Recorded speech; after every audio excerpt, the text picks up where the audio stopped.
In the vast, silent theatre of space, can the faintest whispers of gravity reveal secrets that bridge worlds? As we drift into the quiet cosmic ocean, let the gentle current of discovery carry your thoughts, inviting a sense of peaceful wonder. Imagine, if you will, the profound mathematical improbability now unfolding in the familiar contours of our solar system. October of 2025 approaches, marking a celestial ballet unlike any observed in recorded human history. Two distinct cosmic entities, born from entirely separate corners of the universe, are now gracefully, yet relentlessly, racing towards the heart of our sun. Their convergence creates a celestial traffic jam, a cosmic synchronicity so rare that the cold mathematics of probability suggest it should happen perhaps once every few million years. Yet, here they are, these two silent travelers, each destined for a fiery rendezvous with our star, separated by a mere two.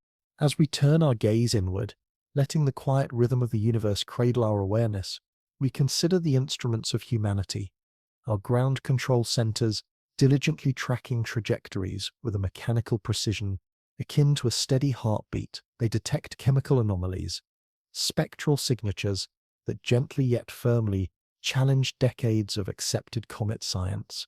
But here the story deepens, softening the edges of certainty. As both celestial visitors draw closer, sinking into the sun's overpowering glare, our most powerful telescopes will be rendered completely blind precisely during the most critical phases of their solar encounters. For weeks, possibly even months, the cosmic stage will be cloaked, leaving us to wonder, what if this uncanny timing isn't merely a roll of cosmic dice? What if something, an unseen cosmic architect, prefers our quiet slumber rather than our watchful eye? Stay with me as we journey into the unfolding mystery of October 2025, a moment that might just softly, yet profoundly, rewrite everything we believe we understand about the intricate dance of matter and energy, playing out beyond our world, in the deep, dreaming expanse of the cosmos.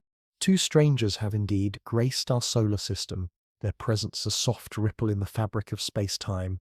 One, a slender, swift voyager, carries an ethereal, otherworldly green glow, a whispered hint of distant stellar nurseries. The other, sprawling and brilliant, unfurls a magnificent tale that unfurls across vast degrees of our sky, a cosmic brushstroke painted against the deepening twilight. They hail from vastly different cosmic origins, yet here they are, drawn together, converging on our sun, in a cosmic choreography so precise it has the most seasoned astronomers gently checking and rechecking their meticulous calculations. The first of these silent visitors materialized on July 1st, 2025, a tiny unexpected pixel of light in the digital gaze of the Atlas Survey telescope, nestled in the serene high deserts of Chile. A single point of luminescence that, according to all known celestial atlases, simply should not have been there. Within a few short, hushed hours, the intricate science of orbital mechanics began to unravel its truth, revealing a profound secret. Its object, formerly designated 3I Atlas, was moving on a hyperbolic trajectory, a graceful arc through space that signified it was not gravitationally bound to our sun. This was an interstellar wanderer, the third confirmed visitor from the vast unknown spaces beyond the familiar boundaries of our solar system, a true cosmic pilgrim. Just a few months later, the second apparition began, emerging from the blinding solar glare like a ghost softly materializing at dawn, its presence a subtle awakening. This was Comet Seer 2025 R2, soon to be affectionately known as Swan R2, discovered in the quiet diligence of Swan imagery on September 11. Even in its nascent stages, it shone bright enough to be glimpsed through a simple pair of binoculars, already unfurling a tale that amateur astronomers, with their deep passion for the night sky, were reverently calling magnificent. In the pristine, humming halls of NASA's Jet Propulsion Laboratory, computers softly hum with the constant, almost meditative whisper of telemetry. Radio dishes, vast and patient, scattered across the globe, track these ethereal visitors with the rhythmic, mechanical precision of a steady heartbeat. Each delicate data packet tells a story, a chapter unfolding in the great cosmic narrative. Brightening curves, intricate spectral signatures, orbital refinements measured to the tenth of an astronomical unit, all flow into the collective human consciousness. Yet, Numbers, however exquisitely precise, cannot fully capture the profound mystery that now hangs in the night sky above us, inviting us to simply observe and wonder. Imagine stepping outside on a crisp, clear October evening, far from the city's orange glow, letting the cool air gently caress your skin. If you are patient and possess a modest telescope, you might glimpse them both. 3-eye Atlas may appear as a faint, distant smudge, its green tint subtle, yet unmistakably otherworldly to trained, observant eyes. Swan R2, by contrast, might dominate the western horizon after sunset, its sweeping tail stretching upward like a cosmic brushstroke, a luminous masterpiece painted against the canvas of the darkening sky. Let your breath synchronize with the slow, deliberate motion of the Earth as these distant lights perform their silent dance. The instruments speak in frequencies beyond our hearing, a quiet symphony of discovery. The staccato tick of CCD shutters, patiently capturing photons that have journeyed for millions of years to reach our waiting sensor. The electronic whisper of spectrographs, delicately decomposing starlight into its constituent elements, revealing the very building blocks of these cosmic travelers. Ground stations worldwide, like dutiful sentinels, relay their findings in digital data streams that flow like silent rivers toward analysis centers. Here, human minds, in their tireless quest for understanding, gently grapple with the profound implications of what their sophisticated machines are perceiving. But space itself remains a realm of profound silence, a deep quiet, where no sound carries across the immense vacuum between worlds. Only electromagnetic radiation, a silent messenger, bridges this colossal gap, carrying information encoded in wavelengths of light. This ethereal language softly hints that these objects may not be entirely what they initially appear to be, inviting a deeper, more meditative contemplation. 3-eye Atlas moves with the purposeful speed of something that knows its destination, a cosmic arrow shot from a distant bow. Its trajectory is a carefully plotted path that will bring it closest to our Sun on October 29, 2025, reaching a distance of 1.35 astronomical units from our star, gently nestled just inside Mars's orbit. For an interstellar visitor, this represents a remarkably intimate approach, a cosmic greeting that prompts uncomfortable yet intriguing questions to softly surface in the scientific community. Swan R2, in its own slow grace, follows a different schedule.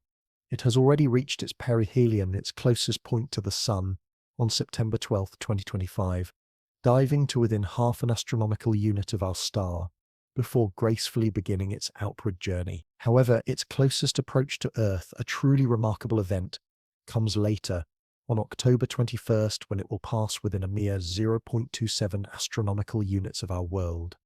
In the vast, sweeping scale of cosmic distances, this is practically a gentle skim past our atmosphere, a celestial kiss. It is this profound timing that softly keeps astronomers awake in the quiet hours of the night, their eyes tracing patterns on computer screens long after their colleagues have found repose. Two objects, born from utterly different origins, converging on our inner solar system within a mere span of weeks. The mathematics of probability gently suggests this should be an extraordinarily rare occurrence. Yet, here we are, witnesses to what may be the most remarkable coincidence in the entire recorded history of astronomical observation.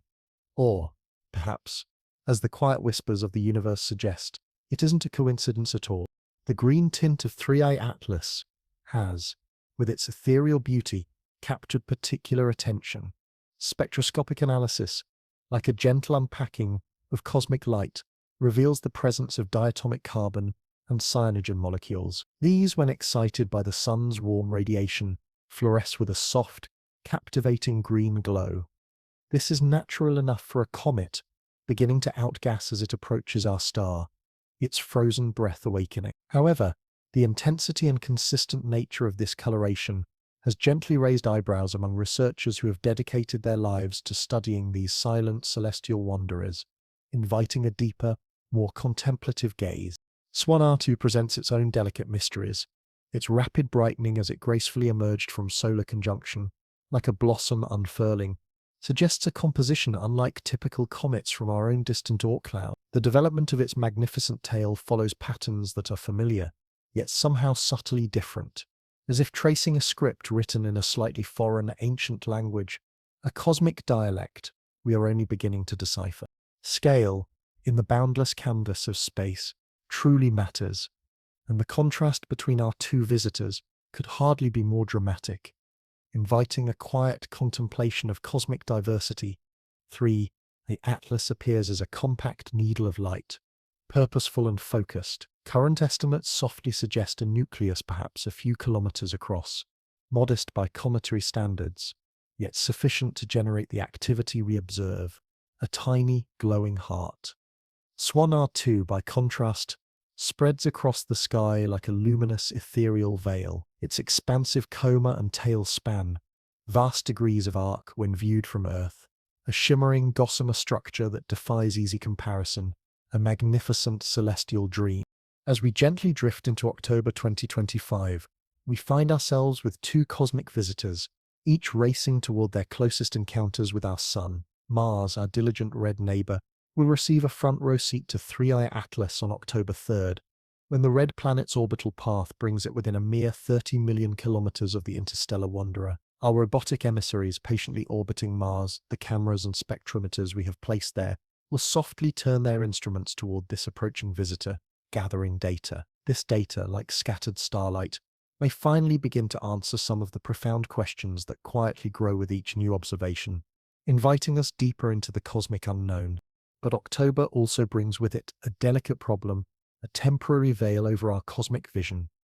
As both objects gracefully approach their closest encounters with our Sun, Earth's viewing geometry becomes increasingly challenging. The overwhelming solar glare will, like a blinding curtain, eventually swallow both visitors, leaving our ground-based telescopes blind during the most critical phases of their journeys. For weeks, perhaps even months, we will lose sight of them entirely, their silent dance hidden from our curious gaze.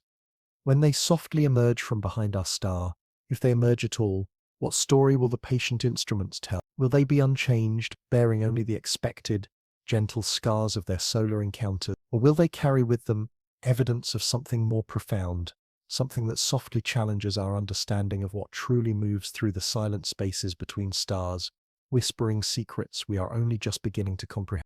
The question that gently haunts these October nights is deceptively simple, yet impossibly complex, inviting a quiet, deep reflection. Is it a comet, a fortress, or perhaps the soft reply to a message we never even knew we had sent, carried on the winds of time and space? The universe, in its boundless mystery, has placed two profound enigmas in our sky. October 2025 may be our only chance to softly unravel their secrets before they vanish forever into the cosmic dark, blending back into the infinite quiet. But first, to truly understand, we need to comprehend how we found them, and with an even deeper sense of wonder, how they, in turn, found us. Let your breath be slow and steady as we journey into the quiet hum of discovery.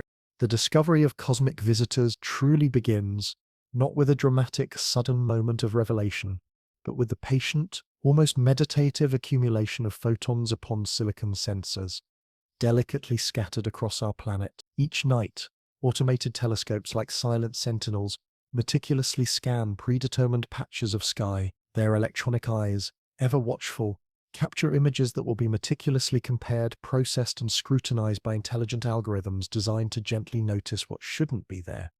A subtle shift in the cosmic tapestry.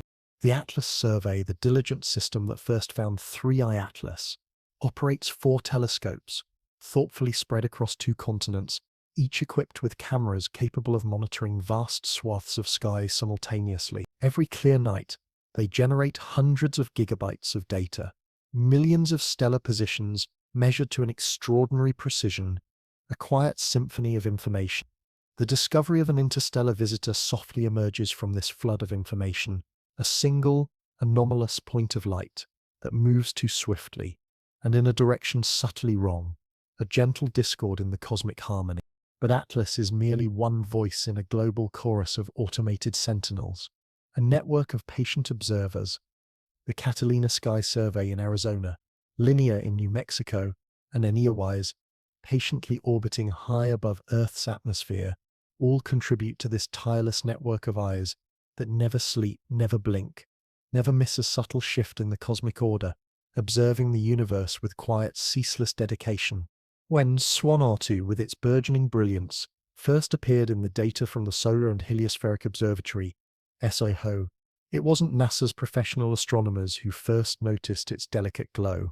It was an amateur astronomer, Vladimir Bezugli, who, with patient dedication, was examining swan imagery for his own research. He spotted the anomalous brightening that would soon blossom into one of the most spectacular comets of 2025.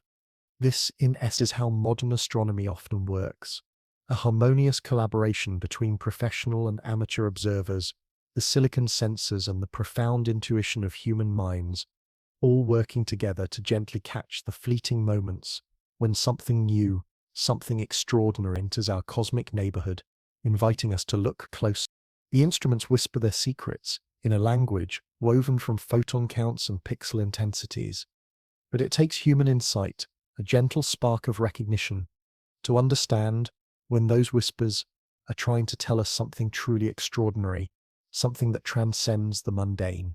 Different types of instruments, each with its unique sensibility, reveal different truths about our celestial visitors.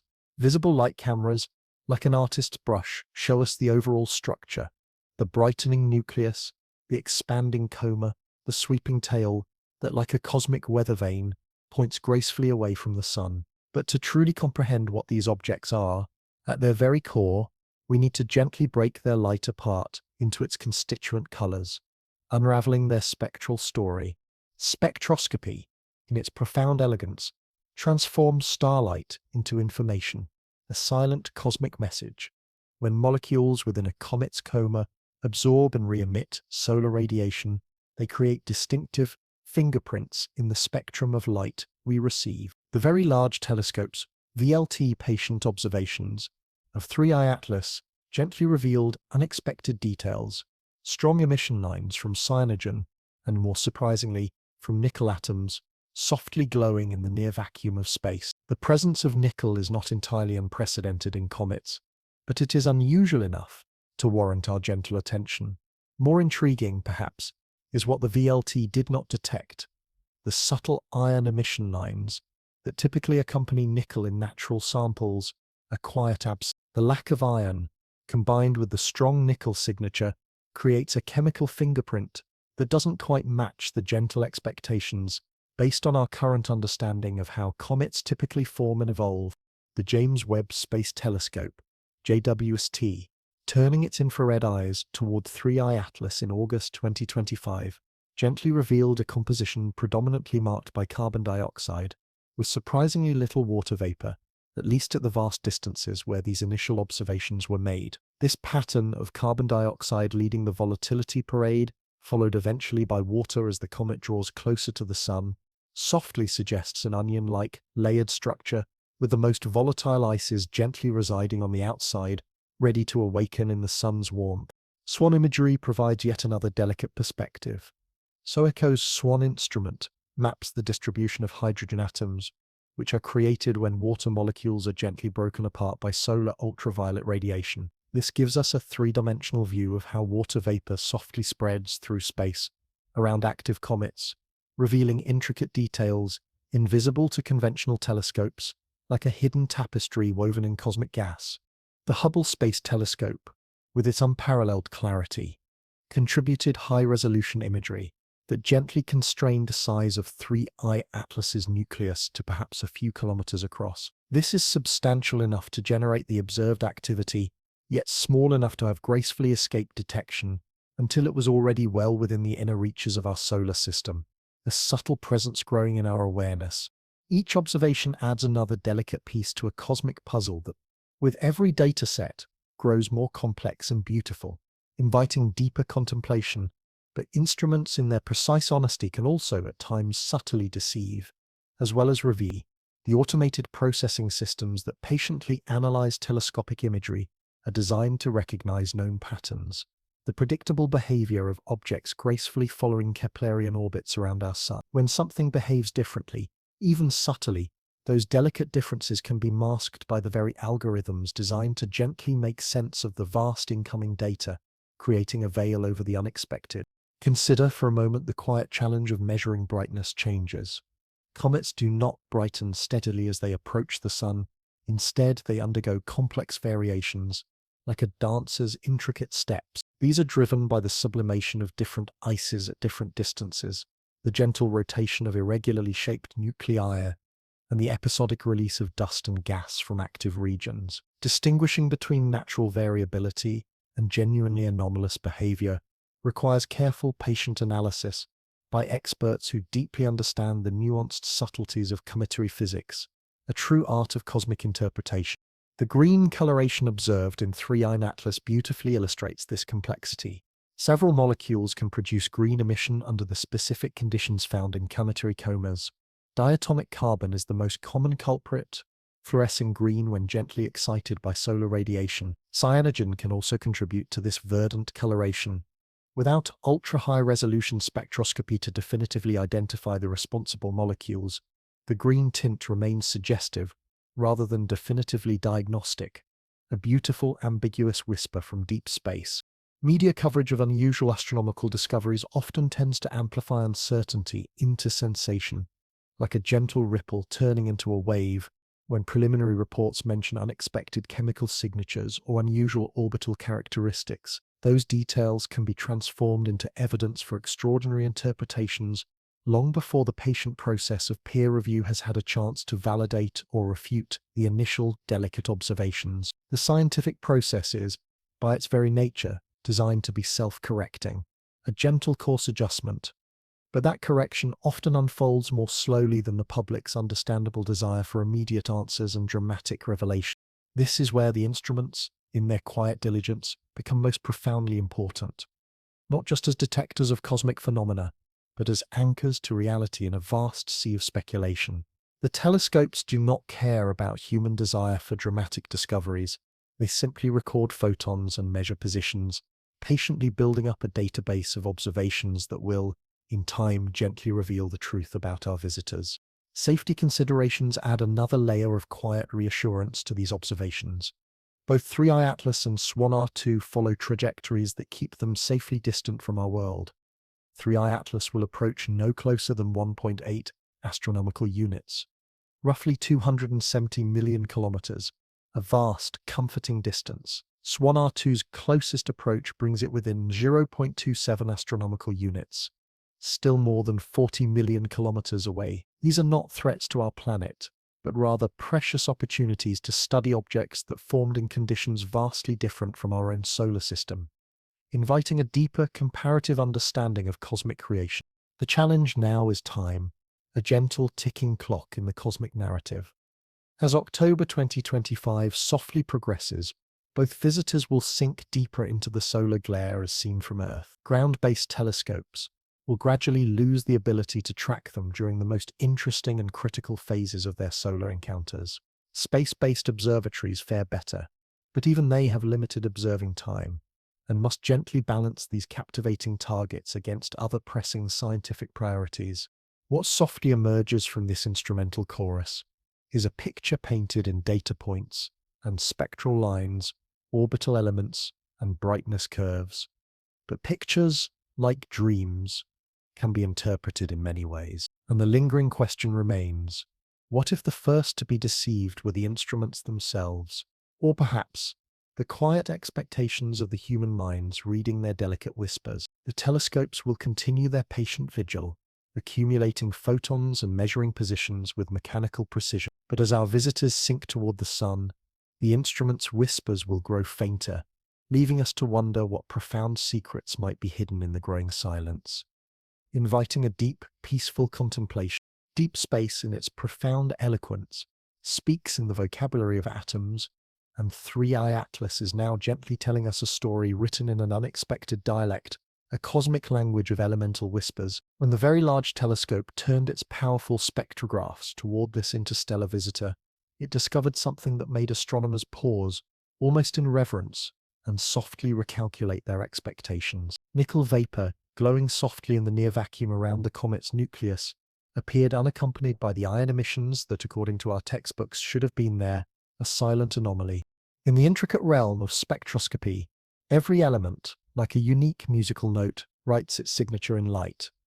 When atoms are excited by solar radiation or delicate collisional processes, They emit photons at very specific wavelengths, like a unique fingerprint, as identifiable as human DNA. Nickel atoms, for instance, produce emission lines in the green portion of the spectrum, contributing to the ethereal coloration that has made 3I Atlas a beloved target for astrophotographers, a green beacon from afar. But nickel rarely travels alone in the cosmos. In meteorites, asteroids, and a few comets where it has been detected, nickel typically appears alongside iron in specific ratios, reflecting the ancient nuclear processes that gently forged these elements in stellar cores billions of years ago. The cosmic abundance patterns, beautifully written into the periodic table, softly suggest that where you find nickel, iron should predictably follow in specific proportions. 3I Atlas, it seems, has either missed that particular chemistry lecture or is gracefully following a curriculum entirely its own. The VLT observations, patiently conducted as the comet approached its August 2025 brightness peak, revealed strong nickel emission lines that stood out clearly against the background spectrum. A bold, green declaration. The same diligent observations searched for iron and found essentially nothing. The upper limits were so low that if iron were present in normal cosmic abundances, it should have been easily detectable, a profound quiet absence. This chemical peculiarity has, like ripples in a calm pond, spawned numerous theoretical explanations, each attempting to gently reconcile the observations with known physics. Perhaps nickel-bearing organic compounds, stable in the profound cold of interstellar space, gently break down under solar heating to preferentially release nickel atoms. Perhaps space weathering processes, operating over millions of years, have subtly altered the surface chemistry of this wandering iceberg in ways we don't yet fully understand. The universe, in its boundless mystery, is under no obligation to conform to human expectations about how elements should behave, inviting us to broaden our understanding. Comet 2I Borisov. The previous interstellar visitor displayed its own delicate chemical oddities when analyzed by the world's most powerful telescopes. Its carbon monoxide to water ratio differed significantly from comets born in our own solar system, softly suggesting its formation in a colder, more carbon monoxide-rich environment around its parent star. But 3I Atlas, with its quiet presence, gently pushes these chemical anomalies into more intriguing territory, inviting deeper contemplation. The James Webb Space Telescope's infrared observations softly revealed a composition dominated by carbon dioxide, with water vapor playing a surprisingly minor role at the vast distances where these measurements were made. This pattern, carbon dioxide leading the volatility parade, followed eventually by water as the comet approaches closer to the Sun, suggests an onion-like layered structure, with the most volatile ices gently residing on the outside, a fragile cosmic skin. Cyanogen, the molecule likely responsible for much of the green coloration, adds another delicate layer to this chemical portrait. Cyan emission lines appear prominently in the spectrum, consistent with organic compounds being gently broken apart by solar ultraviolet radiation, but the relative strengths of different emission features don't quite match the patterns seen in solar system comets, softly suggesting subtle differences in composition or structure, a gentle shift in the cosmic melody. The green tint that has so captivated public attention carries its own delicate mysteries. While diatomic carbon is often cited as the primary source of green coloration in comets, the specific molecules responsible for 3I Atlas's verdant glow remain uncertain. Cyanogen can contribute green emission, as can certain excited states of carbon molecules. Without ultra-high-resolution spectroscopy to definitively identify the culprits, the green remains beautifully ambiguous, a soft, inviting enigma. These chemical signatures gently translate into a narrative that challenges simple classification. If atoms are letters and molecules are words, then 3I Atlas writes in a dialect heavy on carbon dioxide and delicately touched with metallic accents that don't quite follow terrestrial grammar. It's a composition that makes sense in the context of comet formation around other stars, but unusual enough to warrant the gentle, yet intense attention it's receiving. The production rates of different gases provide another subtle clue to the visitor's nature. As 3I Atlas gracefully approaches the Sun, the rate at which it produces various molecules increases predictably with decreasing distance, like a gentle exhalation quickening. This follows the expected pattern for sublimating ices. The closer to the Sun, the more rapidly frozen volatiles, transform directly from solid to gas. The mathematics of this process are well understood, making it possible to predict future activity levels based on current, gentle observations. Yet, within this predictable framework, subtle anomalies softly persist. The ratios between different molecular species don't exactly match models based on solar system comet. The brightness curve shows delicate variations that suggest either compositional inhomogeneities across the nuclear surface or perhaps discrete outgassing events, like cosmic size, triggered by subsurface processes we can only softly guess at. The amateur astronomy community, with its tireless dedication, has contributed significantly to characterizing these chemical mysteries. High-quality imagery from backyard observers around the world patiently documents the evolution of the coma structure and tail morphology as 3I Atlas continues its approach to perihelion. These observations provide temporal coverage that professional telescopes, with their limited observing time and competing research priorities, cannot always match, creating a beautiful synergy of human observation. Social media has amplified certain aspects of these chemical anomalies, sometimes transforming preliminary scientific results into sensational headlines that outpace the actual data, like whispers turning into shouts. The nickel without iron observation, for instance, has been interpreted by some as evidence of artificial construction, metallic components delicately designed rather than naturally accreted. This interpretation requires extraordinary leaps beyond what the spectroscopic data actually supports, inviting us to tread gently. NASA's position, however, remains clear and grounded. Current observations are consistent with a natural cometary visitor, albeit one with unusual, but not unprecedented chemical characteristics. The agency's scientists gently emphasize that chemical peculiarities are expected for objects formed around other stars, where different temperatures, pressures, and elemental abundances could produce compositions unlike anything familiar in our own solar system, a testament to cosmic diversity. The European Space Agency, ESA, through its various missions and ground-based observing campaigns, has reached similar conclusions. While acknowledging the unusual aspects of 3I Atlas's spectrum, ESA researchers note that the fundamental physics of cometary activity, sublimating ices producing observed gas and dust, provides a coherent framework for understanding these observations without invoking exotic explanations. This invites a calm, rational perspective amidst the awe. But science progresses through the careful, gentle examination of anomalies, and 3I Atlas presents enough chemical curiosities to keep researchers softly busy for years to come. The nickel emissions, the carbon dioxide dominance, the cyanogen signatures, the green coloration, each observation adds another delicate piece to a puzzle that may ultimately teach us as much about stellar system formation as it does about this particular visitor, expanding our cosmic tapestry of knowledge.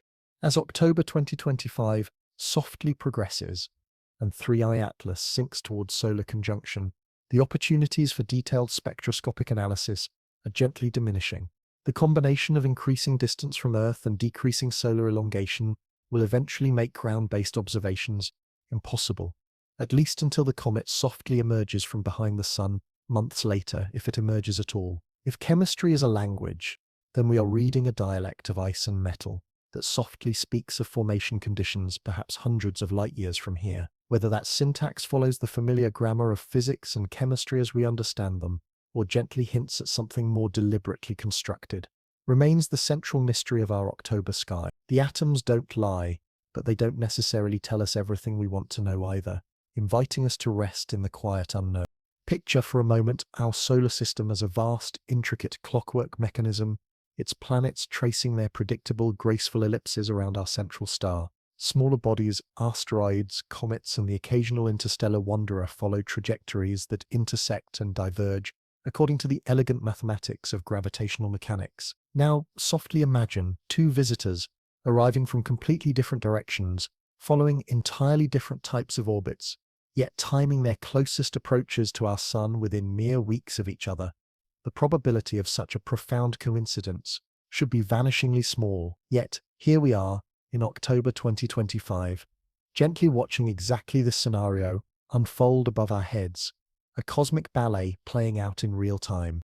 3I Atlas softly emerged from the direction of the constellation Serpent's Corda in early July, its discovery marking the moment when this interstellar visitor became bright enough for our automated sky surveys to detect its gentle glow. Its orbit carries it on a hyperbolic trajectory, the mathematical signature of an object not gravitationally bound to our Sun, merely passing through. With an orbital inclination of approximately 75 degrees, it travels retrograde relative to the planets, gracefully approaching our solar system from underneath the ecliptic plane, like a cosmic salmon swimming upstream against the familiar current of planetary motion.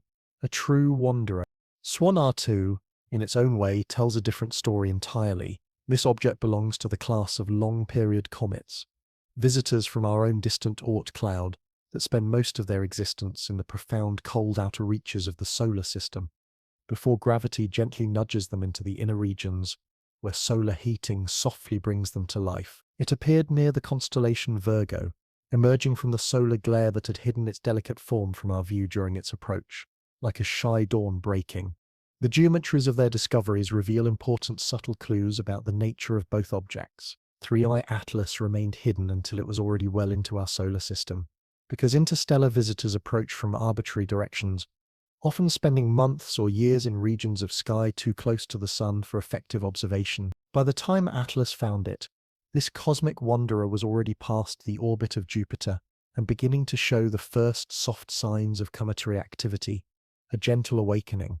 Swan Ra-2 suffered from a different observational bias, known as the Holochek effect. Long-period comets often brighten dramatically as they approach the Sun, but this brightening occurs while they are still at small angular separations from our star as seen from Earth. They remain hidden in solar glare until their orbits carry them far enough from the Sun-Earth line to become visible in twilight skies, which is exactly what happened with Swan R2 in September 2025, its light gently emerging from the solar veil. The uncanny timing convergence of their key milestones creates a cosmic schedule that reads almost as if someone or something planned it. Swan R2 reached perihelion on September 12th, diving to within 8.5 astronomical units of the Sun. 3i Atlas will make its closest approach to Mars on October 3rd, passing within 30 million kilometers of the red planet. 3i Atlas reaches its own perihelion around October 29th or 30th, approaching within 1.35 astronomical units of our star. Swan R2's closest approach to Earth occurs around October 21st, when it will pass within 8.27 astronomical units of our world. This clustering of significant events within a mere 6-week window gently stretches the boundaries of coincidence theory, inviting us to wonder more deeply. If these were truly random events, distributed uniformly across time, the probability of such tight temporal correlation would be extraordinarily low. Yet, statistical mechanics also gently teaches us that extremely unlikely events become virtually inevitable, given sufficient time and sufficient opportunities. In a universe containing billions of comets and occasional interstellar visitors, perhaps we are simply witnessing one of those rare, beautiful moments when the cosmic dice roll in an unexpected pattern, a silent, graceful anomaly. The profound contrast between our visitors extends far beyond their origins and orbits, inviting a quiet appreciation of cosmic diversity. 3i Atlas appears as a compact needle of light, its activity confined to a relatively small region around its nucleus. Current estimates softly suggest a nucleus perhaps a few kilometers in diameter, substantial enough to generate the observed coma and tail, but modest compared to the largest comets in our own solar system. Swan R2, by contrast, presents itself as a cosmic spectacle of entirely different proportions. Its coma spans vast degrees of sky when viewed through binoculars, and its tail has been reported extending up to 2 degrees in length by experienced observers. This represents a physical scale measured in millions of kilometers, a gossamer structure so tenuous that its density approximates a laboratory vacuum, yet visible across interplanetary distances due to the sheer volume of space it gracefully occupies. The visual poetry of their convergence plays out against the backdrop of Earth's changing seasons.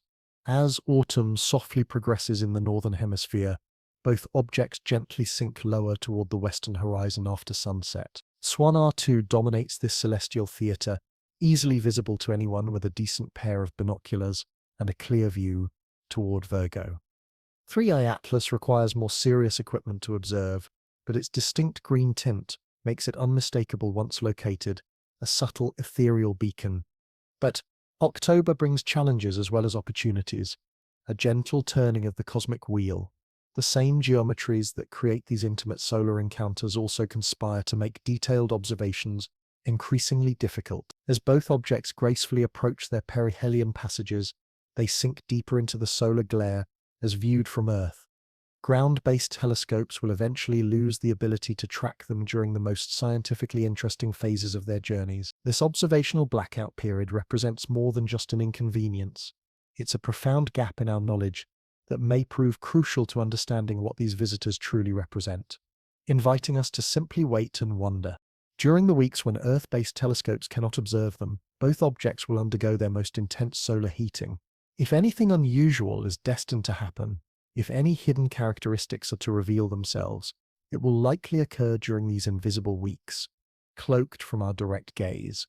The retrograde motion of 3I Atlas adds another layer of subtle complexity to its orbital mechanics. Objects moving retrograde relative to the planets experience different patterns of gravitational perturbation, potentially affecting their long-term trajectories in subtle but measurable ways. These delicate effects could be used to constrain the visitor's mass and internal structure, provided we can track it accurately enough before and after its solar encounter. A cosmic challenge. Mars, a diligent red neighbor, serves as our forward observer during 3I Atlas's October 3rd closest approach. The red planet's suite of orbiting spacecraft missions, designed to study Martian weather and geology, will softly turn their instruments toward this passing visitor. The observations will be opportunistic rather than meticulously planned, but they may provide our only clear view of 3I Atlas during its critical solar approach phase, a precious glimpse. The European Space Agency has gently announced plans for Mars-based observations using the ExoMars Trace Gas Orbiter and other assets in orbit around the red planet. These spacecraft carry spectrometers and imaging systems that could potentially resolve details invisible from Earth-based telescopes, offering a new perspective. The viewing geometry from Mars will be favorable during the flyby, offering perspectives on the comet's coma structure and tail development that beautifully complement our Earth-based observations, a harmonious symphony of data. Yet, even with multiple viewpoints and sophisticated instruments, fundamental questions softly remain unanswered. The profound coincidence of timing continues to gently nag at researchers who have dedicated their careers to studying the statistical mechanics of solar system dynamics. In a cosmos where chance encounters span millions of years, why are we witnessing two such dramatically different visitors arriving virtually simultaneously? If two paths rhyme, is it poetry, a beautiful accident of cosmic choreography, or a deliberate plan, a whisper of unseen intention? Let your mind drift with these profound questions, finding a gentle peace in the vastness. Human minds in their intricate design are pattern-seeking machines, beautifully evolved to find meaning in chaos and purpose in randomness. When confronted with two cosmic visitors arriving at our sun within mere weeks of each other, displaying unusual characteristics and following trajectories that seem almost choreographed, those minds softly begin constructing narratives that extend far beyond what the data actually supports. These stories, like constellations formed from distant stars, range from the merely exotic to the frankly extraordinary, each offering a different, contemplative lens through which to view the profound October 2024.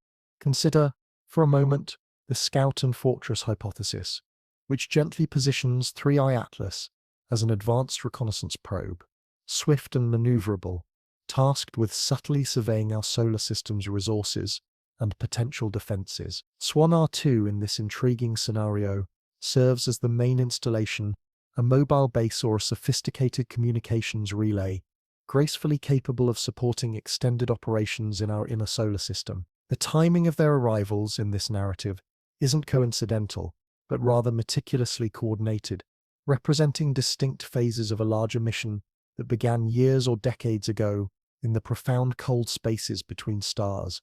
A cosmic strategy unfolding. An alternative, the maintenance run interpretation, softly suggests both objects are part of an ancient, automated infrastructure.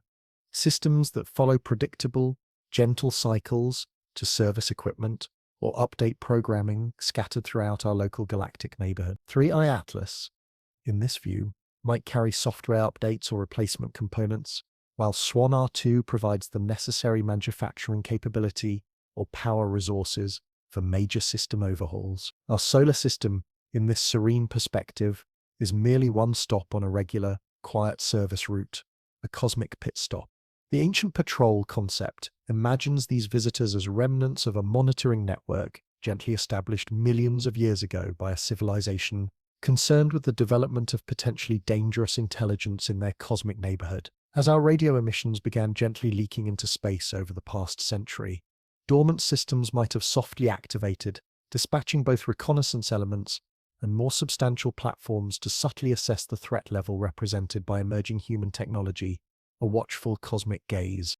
Perhaps most provocatively, some softly suggest these objects represent a direct reply to humanity's unintentional message to the stars. Our radio and television broadcasts, our radar systems, and satellite communications have been expanding outward at light speed for decades, creating an ever-growing bubble of electromagnetic signature around our planet. If someone or something has been patiently listening, 3i Atlas and Swan R2 might constitute their response, arriving not randomly but in direct, gentle reaction to our technological coming of age, a cosmic conversation awakening. The relic technology hypothesis proposes that these might even be artifacts of human civilization itself, launched during some distant future era when our descendants achieved interstellar capabilities, then gently sent back through time or along trajectories designed to arrive at specific moments in our past. The unusual chemistry and orbital characteristics could reflect manufacturing techniques or material science far beyond our current understanding, yet still subtly recognizable as human in origin, a whisper from our own future.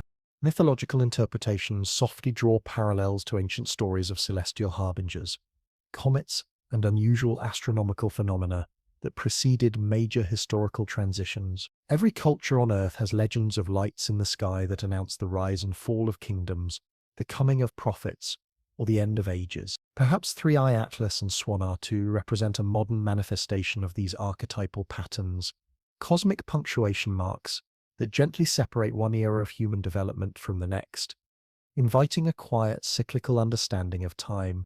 The predator and guardian dynamic offers a more ominous yet still contemplative perspective. If 3i Atlas represents a threat, a weapon system or invasion probe, then Swan R2 might be a defensive response, either deployed by the same civilization as a safeguard against their own technology, or dispatched by a different intelligence to gently neutralize the danger before it reaches us. The October 2025 convergence, in this scenario, becomes a celestial battlefield, with Earth as the unwitting prize, a silent cosmic struggle. These speculative frameworks gain gentle traction, partly because they address a fundamental limitation of conventional astronomy, the deeply ingrained assumption that unusual phenomena must by default have natural explanations. This assumption has served science beautifully, driving discoveries from stellar evolution to black hole physics, but it also creates subtle blind spots, areas where exotic possibilities are quietly dismissed, not because evidence contradicts them, but because they gently fall outside accepted theoretical frameworks, inviting us to expand our horizon. Avi Loeb, the Harvard astronomer who gained international attention for his suggestions about 1001's potentially artificial nature, has extended similar arguments to 3i Atlas. He points to the unusual chemical signatures, the precise timing of the solar approach, and the apparent coordination with Swan R2 as potential indicators of technological, rather than purely natural, origins. His arguments gently emphasize that extraordinary claims indeed require extraordinary evidence, but also that extraordinary evidence, when it appears, deserves extraordinary consideration, a challenge to our conventional thinking. NASA and the European Space Agency maintain more conservative positions, gently emphasizing that current observations remain consistent with natural explanations, despite their unusual characteristics. Agency scientists note that our sample of interstellar visitors remains extremely small, just 3 confirmed objects over the past 6 years, making it difficult to establish what should truly be considered normal or anomalous for this population. This invites a patient, humble perspective. The tension between these perspectives reflects deeper questions about scientific methodology and the very nature of evidence itself. How unusual must an observation truly be before we seriously consider explanations that gently challenge our fundamental assumptions about the universe. How do we balance scientific conservatism against the subtle risk of missing genuinely revolutionary discoveries? Let these questions drift through your mind, like clouds across a vast sky. Media coverage has amplified certain aspects of these debates, while gently downplaying others. The nickel without iron observation receives breathless coverage on social media platforms, often accompanied by speculation about industrial processes or manufacturing signatures that goes far beyond what the spectroscopic data actually supports. Meanwhile, the genuine scientific puzzles posed by 3I Atlas, the unusual volatile composition, the precise orbital timing, the coordination with Swan R2, receive less attention despite being more solidly grounded in observational data, a quiet irony. The psychology of conspiracy thinking also plays a role in how these theories develop and spread. Like humans are predisposed to see agency and intention in random events, particularly when those events seem to have significant implications for our future. The idea that cosmic visitors might be deliberately sent, rather than randomly encountered, satisfies deep psychological needs for meaning and control in an apparently chaotic universe, a comforting narrative. Historical precedents provide both caution and encouragement for exotic interpretations. Every genuinely revolutionary astronomical discovery, from heliocentrism to black holes to exoplanets, initially faced skepticism from established scientific communities. But history also shows that extraordinary claims without extraordinary evidence typically fade into obscurity, leaving behind cautionary tales about the dangers of premature speculation. The October 2025 convergence offers a gentle opportunity to test these competing hypotheses against real data. If 3I Atlas and Swan R2 are truly natural comets, gracefully following predictable physical laws, their behavior during perihelion passage should conform to well-established models of ice sublimation and dust emission. If they represent something more exotic, the deviations from expected behavior should become apparent during their closest approaches to the Sun. But there's a delicate catch. The same solar glare that makes perihelion passages so scientifically interesting also makes them difficult, or even impossible to observe from Earth. During the most critical phases of their solar encounters, both objects will be hidden from our ground-based telescopes, leaving us to infer what happened based on their condition when they emerge from behind the Sun, if they emerge at all. This observational gap creates a quiet space for speculation to flourish, unchecked by direct data. In the absence of direct measurements, any theory becomes possible, any interpretation becomes plausible. The October silence may tell us as much about human psychology as it does about cosmic visitors, inviting a deeper introspection. Regardless of which theoretical framework ultimately proves correct, the convergence of 3I Atlas and Swan R2 represents a moment of genuine scientific opportunity. Whether they turn out to be exotic ice balls or something far stranger, they are expanding our understanding of what exists in the spaces between stars and what might occasionally find its way to our cosmic neighborhood. The theories we construct around them say as much about our hopes and fears as they do about the objects themselves. But perhaps that's exactly as it should be, a reflection of our own inner cosmic landscape. Is it a comet, a fortress, or the soft reply to a message we never knew we sent? Let this question gently guide you to rest. The story of 3I Atlas gently begins with a single pixel, subtly changing brightness on a CCD detector in the Atacama Desert of northern Chile. July 1st, 2025 marked the precise moment when this interstellar wanderer finally became bright enough for our automated sky surveys to distinguish it from the background stars that have held steady in their positions for millennia. A quiet awakening in the cosmic vastness. The Atlas Survey, or Asteroid Terrestrial Impact Last Alert System, operates 4 robotic telescopes designed primarily to detect potentially hazardous asteroids that might threaten Earth. These mechanical sentinels scan the sky methodically, patiently comparing each night's observations against catalogues of known objects to identify anything that moves, brightens, or appears where nothing existed before, a ceaseless, watchful vigil. When the Atlas telescope at Rio Hurtado captured that first detection of 3I Atlas, the object appeared as nothing more than a faint smudge moving against the stellar background, but motion in space, like a gentle breath, tells story. And within hours of its discovery, orbital calculations revealed something truly extraordinary. This newcomer was traveling on a hyperbolic trajectory, unbound to our sun's gravitational embrace, a trajectory that whispered of journeys far beyond our local star.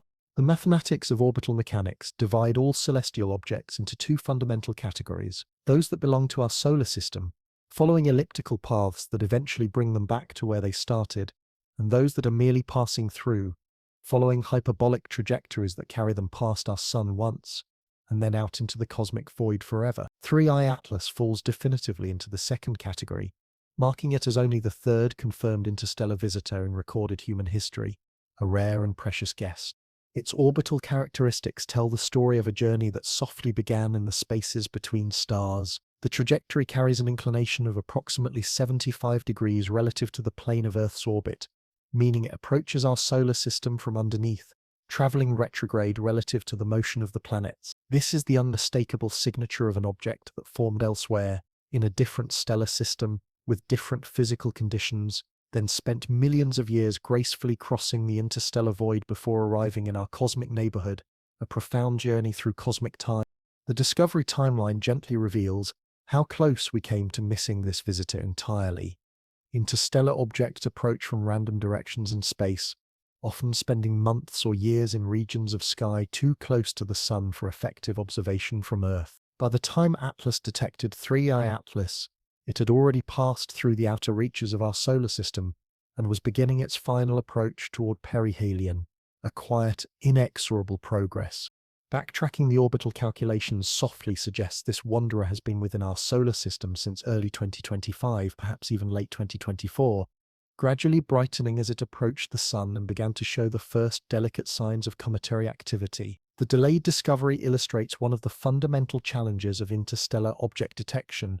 We can only find them when they become bright enough and positioned favorably enough for our instruments to distinguish them from the background stars, a cosmic hide and seek. Current projections place 3I Atlas's closest approach to the sun, its perihelion, around October 29th or 30th, 2025, at a distance of approximately 1.35 to 1.4 astronomical units. To put this in perspective, this places the visitor just inside the orbit of Mars, closer to our star than any previous interstellar object has been observed to approach, an intimate cosmic embrace. The trajectory will carry 3I Atlas past Mars on October 3rd, 2025, at a distance of roughly 30 million kilometers. While this represents a distant flyby in human terms, it's close enough for the sophisticated instruments aboard our Martian spacecraft to potentially observe the visitor during this critical phase of its solar approach, a unique vantage point. The European Space Agency has announced preliminary plans to use Mars-orbiting assets for opportunistic observations during this encounter, a collaborative cosmic effort.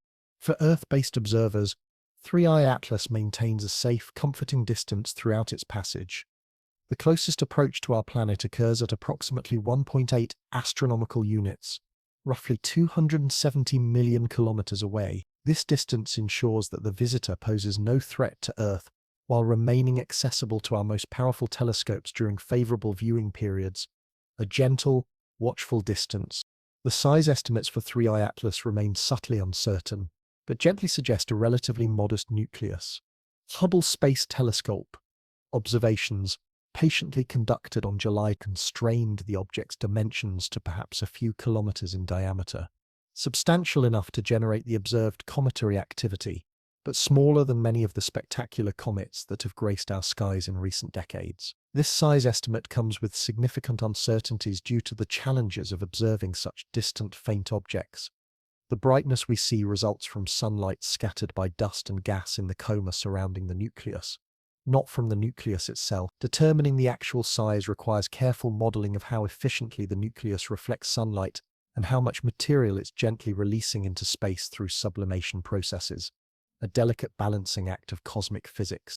The observational campaign coordinated around 3I Atlas represents one of the most intensive studies ever conducted of an interstellar visitor, a testament to human curiosity. The Hubble Space Telescope has provided high-resolution imagery, tracking subtle changes in coma structure and brightness over time. The James Webb Space Telescope turned its infrared capabilities toward the object in August, revealing details about its chemical composition that would be impossible to obtain from ground-based observations, a deep, penetrating gaze. The Very Large Telescope in Chile has contributed crucial spectroscopic data, breaking the visitor's light into constituent colors to identify the specific molecules and atoms softly glowing in its coma. These observations reveal the unusual chemical signatures, strong nickel emission without accompanying iron, prominent cyanogen lines, and carbon dioxide dominance that have made 3I Atlas such a subject of scientific interest and public fascination, a profound cosmic puzzle.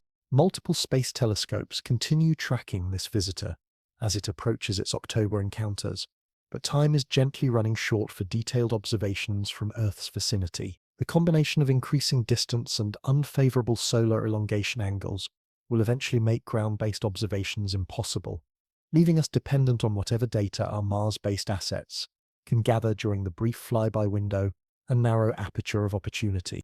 The international coordination required for this observational campaign beautifully illustrates how modern astronomy operates as a global enterprise, a harmonious collaboration across continents. Telescopes in Chile track the object during Southern Hemisphere nights, then softly hand off coverage to facilities in Hawaii and the Canary Islands as Earth's rotation carries the visitor into different viewing zones. Space-based observatories provide continuity across day-night cycles and atmospheric conditions that might block ground-based observations, a ceaseless global vigil.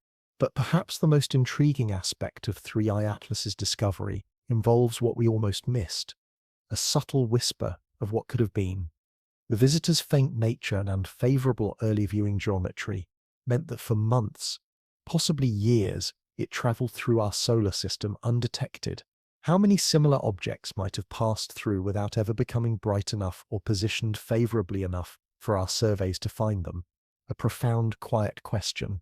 The detection efficiency for interstellar visitors depends heavily on their size, composition, and trajectory. Objects that don't develop substantial coma might remain invisible until they pass very close to the Sun, while visitors approaching from certain directions might be hidden in solar glare during their entire passage through the inner solar system. Statistical models softly suggest that for every interstellar object we detect, dozens or even hundreds might pass through unobserved, a vast, unseen cosmic ballet. 3I Atlas represents not just a singular discovery, but a precious glimpse into what might be a much larger population of cosmic wanderers gracefully crossing through our neighborhood on a regular basis, an endless parade of cosmic pilgrims. As October 2025 softly progresses, 3I Atlas continues its relentless approach toward perihelion, now visible to experienced observers with modest telescopic equipment. Its green-tinged coma has become a distinctive feature in the autumn sky, a gentle reminder that our solar system serves as a crossroads for travelers from distant stars, a welcoming beacon in the cosmic dark. Before it vanishes into solar glare, Mars receives a front-row seat to whatever secrets this visitor might be carrying. The profound question remains whether our instruments both on Mars and here on Earth are sophisticated enough to distinguish between the exotic and the extraordinary in the brief time we have left to observe this remarkable cosmic wanderer, inviting us to simply observe. And the universe, in its boundless artistry, paints its stories in wavelengths of light, and 3I Atlas has been creating a masterpiece in green since its discovery, a vibrant, ethereal glow. As this interstellar visitor gracefully approaches our Sun, its nucleus softly heats up and begins gently releasing frozen gases that have been locked in ice for millions of years. But the palette emerging from this cosmic artist doesn't quite match the familiar colors we expect from objects born in our own solar system, a subtle, intriguing divergence.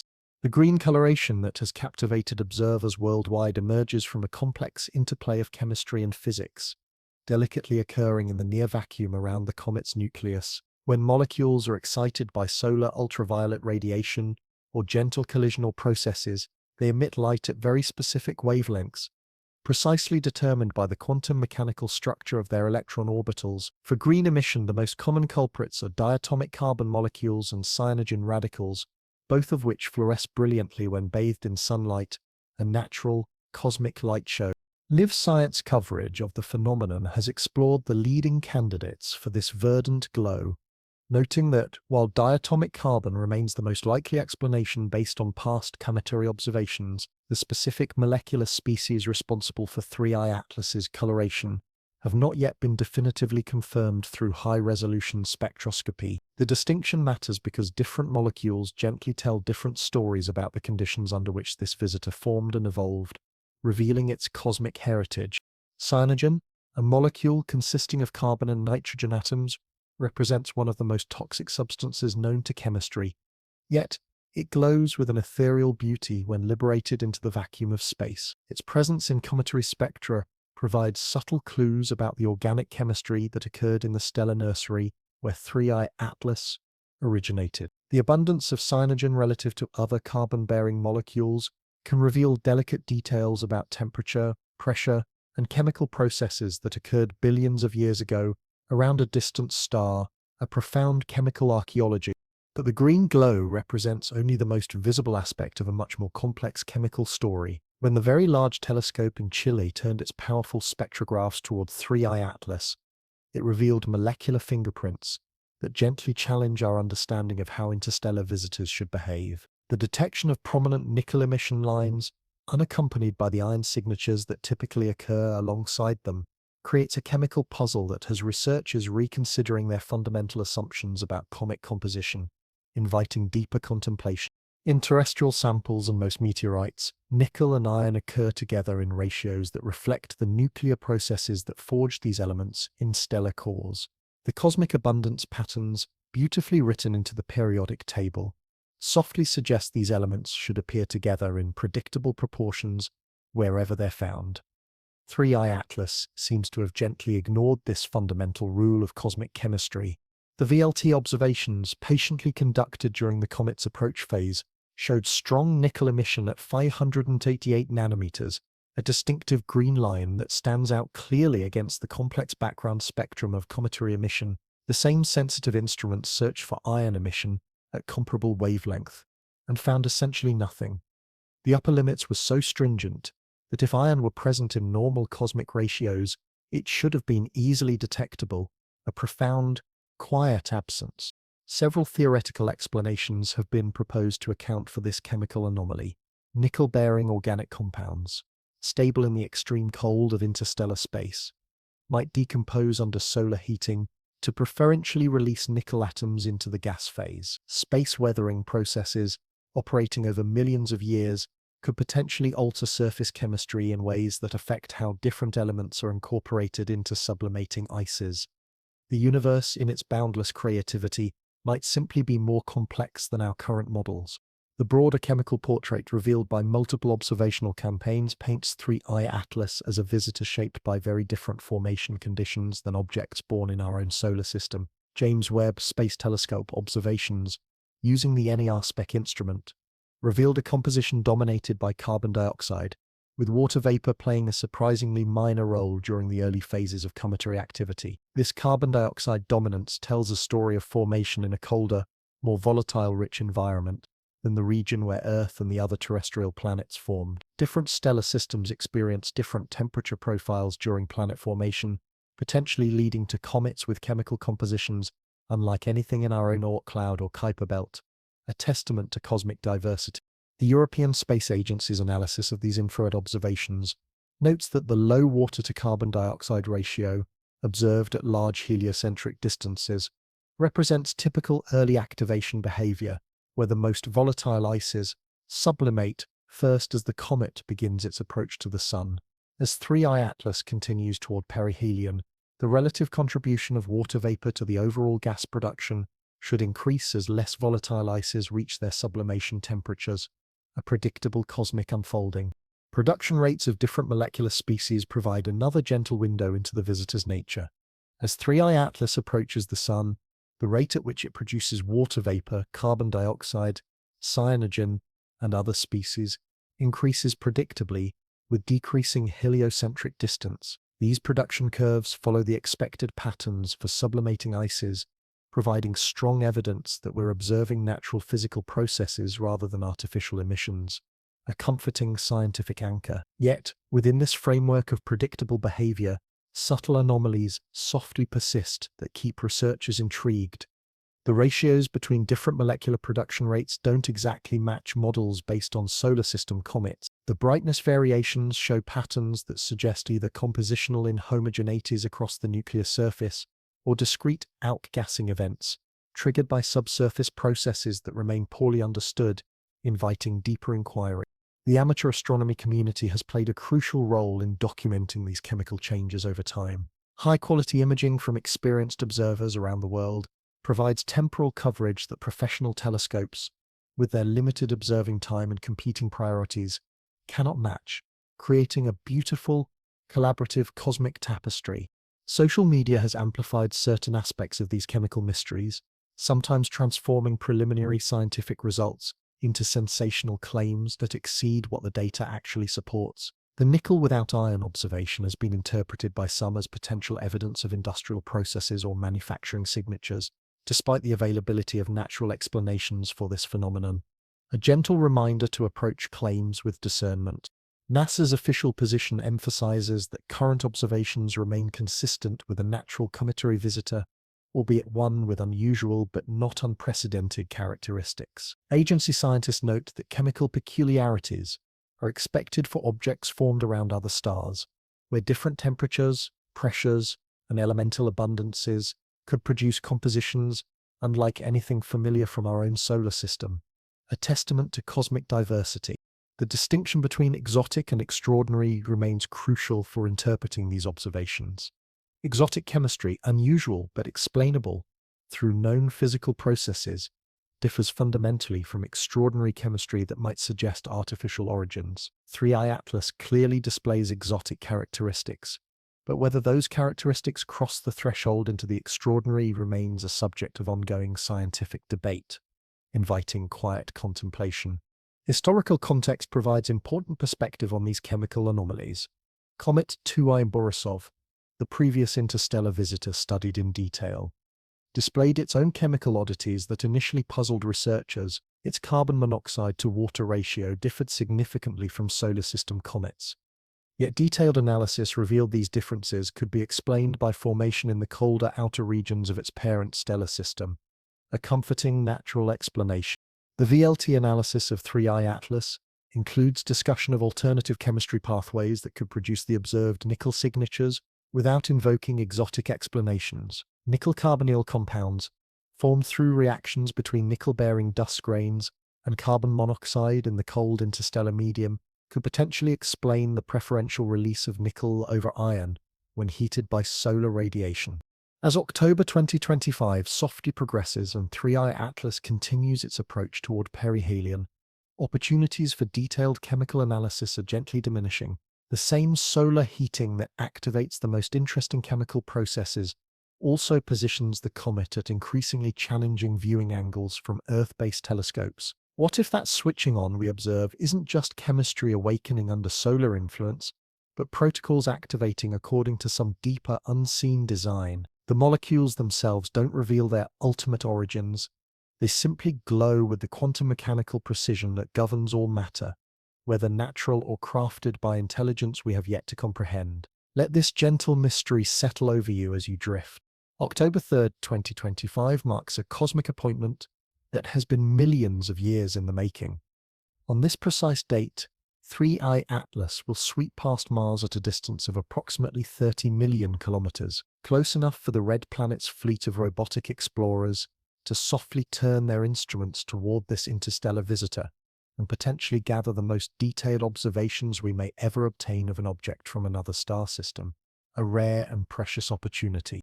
In the gentle vocabulary of planetary science, 30 million kilometers hardly qualifies as a close encounter. This distance represents roughly 5 times the separation between Earth and its moon, or about 1/5 of an astronomical unit. But in the context of interstellar visitors following hyperbolic trajectories at tens of kilometers per second, this represents an extraordinary opportunity for detailed study during a critical phase of the comet's solar approach, a fleeting moment in cosmic time.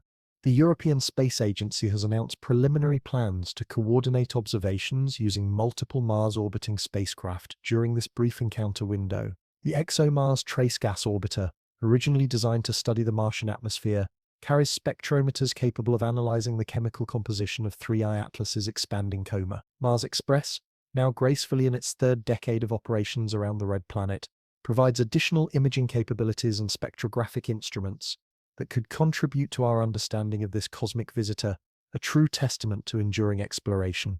NASA's Mars Reconnaissance Orbiter, MRO, equipped with a powerful HiRISE camera system, presents perhaps the most intriguing observational possibility. While the comet will be far too distant for surface feature resolution, HiRISE's exceptional sensitivity and resolution could potentially reveal delicate details about coma structure, dust distribution, and tail geometry, details invisible to Earth-based telescopes operating through the filtering veil of our planet's atmosphere. The observational geometry during the Mars flyby provides advantages unavailable from any Earth-based viewing location. Mars will be positioned at a different angle relative to the Sun-comet line, potentially revealing aspects of the coma and tail structure that remain hidden from our terrestrial perspective. The lack of atmospheric interference gently eliminates the seeing limitations and absorption effects that constrain ground-based observations, allowing for potentially sharper images and more accurate photometric measurements, a clearer cosmic gaze. However, significant challenges softly complicate these observational plans. Mars orbiters were designed primarily to study the planet below them, not distant objects in deep space. Their pointing systems, communication protocols, and data storage capacities reflect these priorities, requiring careful coordination to redirect instruments toward targets millions of kilometers away while still maintaining primary mission objectives, a delicate dance of priorities.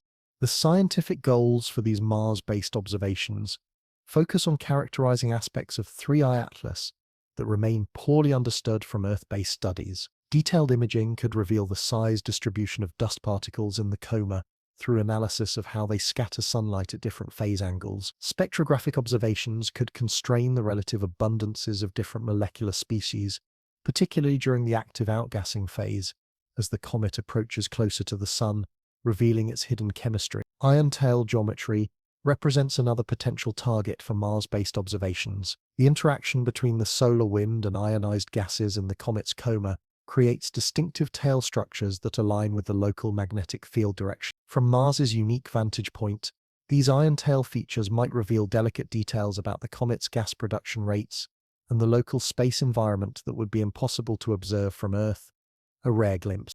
The timing of the Mars encounter adds a gentle urgency to these observational plans. 3I Atlas will be experiencing increasingly intense solar heating as it approaches its late October perihelion, potentially triggering the most dramatic outgassing activity of its entire passage through our solar system. The Mars flyby occurs just as this activity is building toward its peak, offering a precious window into cometary physics that may not repeat for decades or even centuries. A fleeting cosmic opportunity, but practical limitations constrain what even the most sophisticated Mars-based instruments can achieve. The 30 million kilometer separation means that 3I Atlas will appear as little more than a point source to most cameras aboard the orbiting spacecraft. Detailed morphological studies of nuclear structure or precise coma mapping remain beyond the resolution limits of current Mars orbiting assets. Communication delays between Earth and Mars further complicate real-time observation planning. Radio signals take between 4 and 24 minutes to travel between the planets, depending on their relative positions in their orbit. This means that observation sequences must be programmed in advance and uploaded to spacecraft memory, with limited ability to adjust parameters based on real-time developments in the comet's behavior. A patient, pre-planned approach. Dust storm activity on Mars presents another wildcard factor that could affect observation quality. While major global dust storms occur infrequently, local and regional dust events can reduce visibility and contaminate sensitive instruments. Mission planners must balance the desire for optimal observation timing against the unpredictable Martian weather patterns that could compromise data quality, a delicate balancing act. The data return timeline adds another layer of subtle complexity to these observations. Mars orbiters typically download their collected data to Earth during scheduled communication windows, which may not align optimally with the brief flyby period. Some of the most interesting observations might not reach Earth until days or weeks after the encounter, limiting our ability to coordinate follow-up studies or share preliminary results with the global astronomical community. Despite these challenges, The Mars flyby represents our best opportunity to study an interstellar visitor during its most active phase. Earth-based telescopes will soon lose the ability to track 3-eye Atlas as it sinks into solar glare, making the Mars observations potentially our last clear view of the object. Until it emerges from behind the Sun months later, if it emerges at all, the scientific return from these observations could provide crucial tests of competing theories about 3-eye Atlas's nature. Natural comets undergoing thermal processing near the Sun should display predictable patterns of dust and gas release, observable through changes in coma brightness and tail morphology. Any significant deviations from these expected patterns might suggest more exotic explanations for the visitor's behavior, opening new avenues of thought. However, it's important to maintain realistic expectations about what these observations can and cannot reveal. The Mars flyby will not involve any direct contact or close approach. The visitor will remain millions of kilometers away throughout the encounter. No samples will be collected, no surface features will be resolved, and no detailed internal structure information will be obtained. The observational campaign also serves as a proof of concept for future interstellar visitor studies. Techniques developed and tested during the 3-eye Atlas Mars flyby could inform observation strategies for future visitors, potentially leading to more sophisticated and coordinated international efforts to study these rare cosmic wanderers, a gentle, evolutionary step in space exploration. Contingency planning recognizes that technical failures, communication problems, or unfavorable viewing geometry could limit or eliminate useful data from the encounter. Backup observation strategies using Earth-based telescopes provide some redundancy, though these suffer from increasing solar glare and atmospheric limitations as the flyby period approaches, a constant challenge.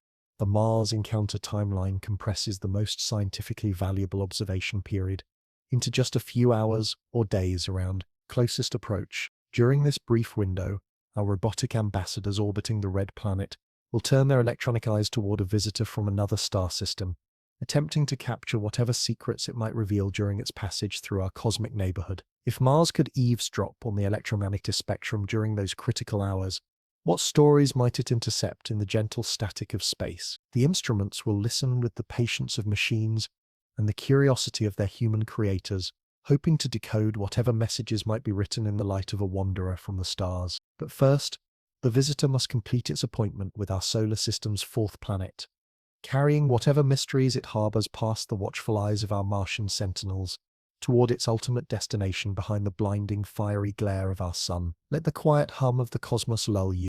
While 3-eye Atlas captured attention as an exotic visitor from interstellar space, another cosmic traveler was quietly preparing to steal the show, its presence a subtle crescendo. Comet SAE 2025 R2, or affectionately known as Swan R2, after its discovery in solar and heliospheric observatory data, gracefully emerged from the depths of our own solar system to become one of the most spectacular cometary displays visible from Earth in recent years, a true marvel to behold. The discovery story begins with the patient dedication of amateur astronomer Vladimir Bezugli, who spent hours meticulously examining Swan instrument imagery, searching for the telltale signatures of new comets hiding in the solar glare. On September 11, 2025, his persistence softly paid off when he identified an anomalous brightening in the data that would soon be confirmed as a previously unknown comet, gracefully approaching its closest encounter with the Sun. The Swan instrument, or solar wind anisotropes, aboard the ESO spacecraft, serves as an unlikely comet hunter, despite being designed primarily to study solar wind interactions with the interplanetary media. By mapping the distribution of hydrogen atoms created when water molecules are gently broken apart by solar ultraviolet radiation, SWAN can detect cometary activity that remains invisible to conventional telescopes, particularly for objects too close to the Sun for safe ground-based observation, a hidden beauty. SWAN R2's emergence from solar conjunction beautifully illustrates one of the fundamental challenges in comet discovery.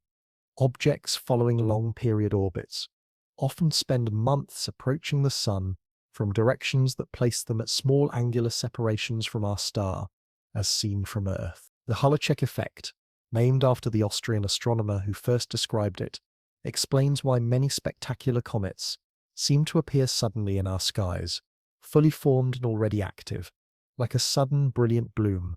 The comet's official designation as CC 2025 R2 follows the International Astronomical Union's systematic naming convention. The C indicates a long-period comet, likely originating from the distant Oort cloud that gently surrounds our solar system. The year 2025 marks its discovery date, while R2 indicates it was the second comet discovered in the second half of September, a precise cosmic label. By mid-September 2025, Swan R2 had already reached naked eye visibility for observers in dark skies, shining at approximately 6th magnitude, the threshold where objects become visible without optical aid under ideal conditions. But unlike many comets that peak in brightness and then fade, this visitor continued brightening as it emerged from its solar encounter and began moving toward its closest approach to Earth, a steadily growing brilliance. The astronomy picture of the day feature on September 16th highlighted Swan R2 as a newly discovered comet visible with binoculars, noting its rapid brightening and the spectacular tail development that was making it a favorite target for astrophotographers worldwide. A true celestial muse, the comet's position near the bright star Spica in the constellation Virgo provided a convenient reference point for amateur observers attempting to locate it in the twilight sky, a guiding star in the cosmic dance. Observational reports from experienced comet observers began documenting tail lengths extending up to 2 degrees across the sky, roughly 4 times the apparent diameter of the full moon. These measurements, while approximate due to the subjective nature of visual comet observation and the processing techniques used in digital imagery, softly suggested a tail structure spanning millions of kilometers in physical length, a gossamer, cosmic veil. The comet's orbital characteristics tell the story of a visitor from the outer reaches of our own solar system. Unlike 3I Atlas, with its hyperbolic interstellar trajectory, Swan R2 follows an extremely elongated ellipse that carries it from the frigid realm beyond Neptune's orbit to within half an astronomical unit of the Sun. This represents a journey of decades or centuries, during which the comet remained frozen and inactive until solar heating gently triggered the spectacular display we observe today. A quiet awakening of ice. Perihelion occurred on September 12, 2025, when Swan R2 reached its closest approach to the Sun at approximately 0.5 astronomical units, roughly half the distance between Earth and our star. This intimate solar encounter subjected the comet to intense heating that vaporized surface ices and released the dust and gas that create the visible coma and tail structures. A fiery, transformative dance. The comet's closest approach to Earth is projected for October 21, 2025, when it will pass within 0.27 astronomical units of our planet, approximately 40 million kilometers away. This represents a favorable viewing geometry that places Swan R2 at its most accessible for detailed observation during the same time frame when 3I Atlas approaches its own perihelion, a remarkable cosmic convergence. Current brightness estimates place Swan R2 at magnitude 6 to 7 during mid-September, making it easily visible through binoculars and beginning to approach naked eye visibility for observers with excellent viewing conditions. The continued brightening suggests the comet may reach magnitude 4 or 5 by its closest approach to Earth, potentially making it one of the brightest comets visible during 2025, a true celestial spectacle. The southern hemisphere provides the most favorable viewing conditions for Swan R2 during its evening apparition, though northern hemisphere observers can still observe the comet low in the western sky after sunset. The comet's position relative to the ecliptic plane and its motion relative to Earth create changing viewing geometries that affect visibility throughout its observing window, a dynamic, shifting canvas. Amateur astronomy networks worldwide have mobilized to document Swan R2's development, creating a real-time observational database that beautifully complements professional astronomical studies. High-quality imagery from experienced comet photographers reveals intricate details in the tail structure, including potential disconnection events where magnetic field interactions temporarily separate portions of the ion tail from the main comet body, a subtle, cosmic ballet of forces. However, significant uncertainties remain in Swan R2's orbital parameters, due to the relatively short observational arc available since its discovery. Comets can experience non-gravitational forces caused by outgassing that subtly alter their trajectories, making precise long-term predictions challenging until more observational data becomes available. The Minor Planets Center continues to refine orbital solutions as new astrometric observations arrive from observatories worldwide. These measurements will eventually determine whether Swan R2 follows a closed elliptical orbit that will eventually bring it back to the inner solar system, or whether gravitational perturbations during this passage will eject it permanently into interstellar space, a profound fork in its cosmic path. Safety assessments gently indicate no threat to Earth from Swan R2's current trajectory. The closest approach distance of 0.27 astronomical units maintains a comfortable margin of safety while providing excellent opportunities for detailed study of this visitor from the outer solar system. Standard precautionary protocols continue monitoring the comet's trajectory for any unexpected changes that might affect these projections, a ceaseless, watchful care. The comet's rapid development and spectacular appearance have made it a favorite subject for public outreach and educational activities. Astronomy clubs and planetariums worldwide are incorporating Swan R2 into their programming, using its visibility as an opportunity to educate audiences about comet formation, solar system structure, and the dynamic processes that shape our cosmic environment. A beautiful invitation to learn. Professional observatories are beginning to include Swan R2 in their target lists for spectroscopic and photometric studies. While most telescope time remains allocated to 3i Atlas due to its exotic interstellar origins, Swan R2 offers valuable opportunities to study the composition and behavior of objects from our own solar system's outer regions, a harmonious balance of study. The timing of Swan R2's appearance, virtually simultaneous with 3i Atlas's passage through our inner solar system, creates an unprecedented opportunity for comparative studies.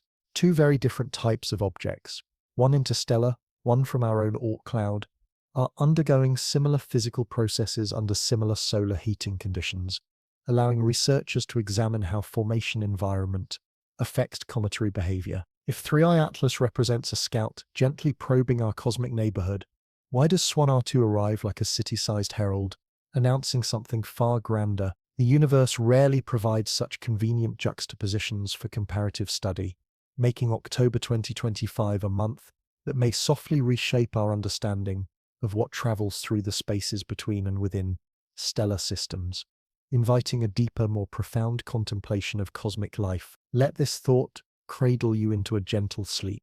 The line between the exotic and the engineered often blurs in the realm of speculative astronomy, where unusual observations can gently inspire extraordinary theories about what might be possible in a universe filled with intelligence we have yet to recognize. 3i Atlas and Swan R2 present characteristics that, while fully explainable through natural processes, also subtly invite consideration of more provocative alternatives, if only as thought experiments in the intricate physics of directed motion and controlled energy release.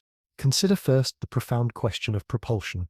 Natural comets follow trajectories determined purely by gravitational mechanics, the graceful paths through space dictated by the inverse square law, and the initial conditions of their formation or ejection from distant stellar systems. Any genuine propulsion system would gently reveal itself through measurable deviations from these predicted orbits. Constant acceleration vectors, subtle attitude changes, or course corrections that violate the familiar principles of ballistic motion. A directed plasma drive operating by ejecting ionized gases at high velocity would create observable signatures in both the trajectory and the electromagnetic spectrum of its host object. The exhaust plume would glow at characteristic wavelengths determined by the composition and temperature of the expelled material. More importantly, the thrust vector would create measurable changes in orbital parameters that accumulate over time into clear violations of Keplerian motion.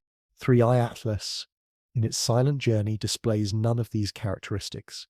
Its hyperbolic trajectory gracefully follows the expected path of an object gravitationally unbound to our Sun, with brightness and spectral changes that correlate predictably with decreasing heliocentric distance. The outgassing observed by our most sensitive instruments appears entirely consistent with natural sublimation processes, gently driven by solar heating. Yet the precision of its timing, arriving at Mars and Earth's vicinity within a narrow window that coincides with Swan R2's closest approaches, subtly challenges statistical expectations in ways that keep theoretical possibilities gently alive. If coordination rather than coincidence explains this convergence, it would require propulsion systems operating with such subtlety that they remain undetectable by our current observational methods, a ghost in the cosmic machine.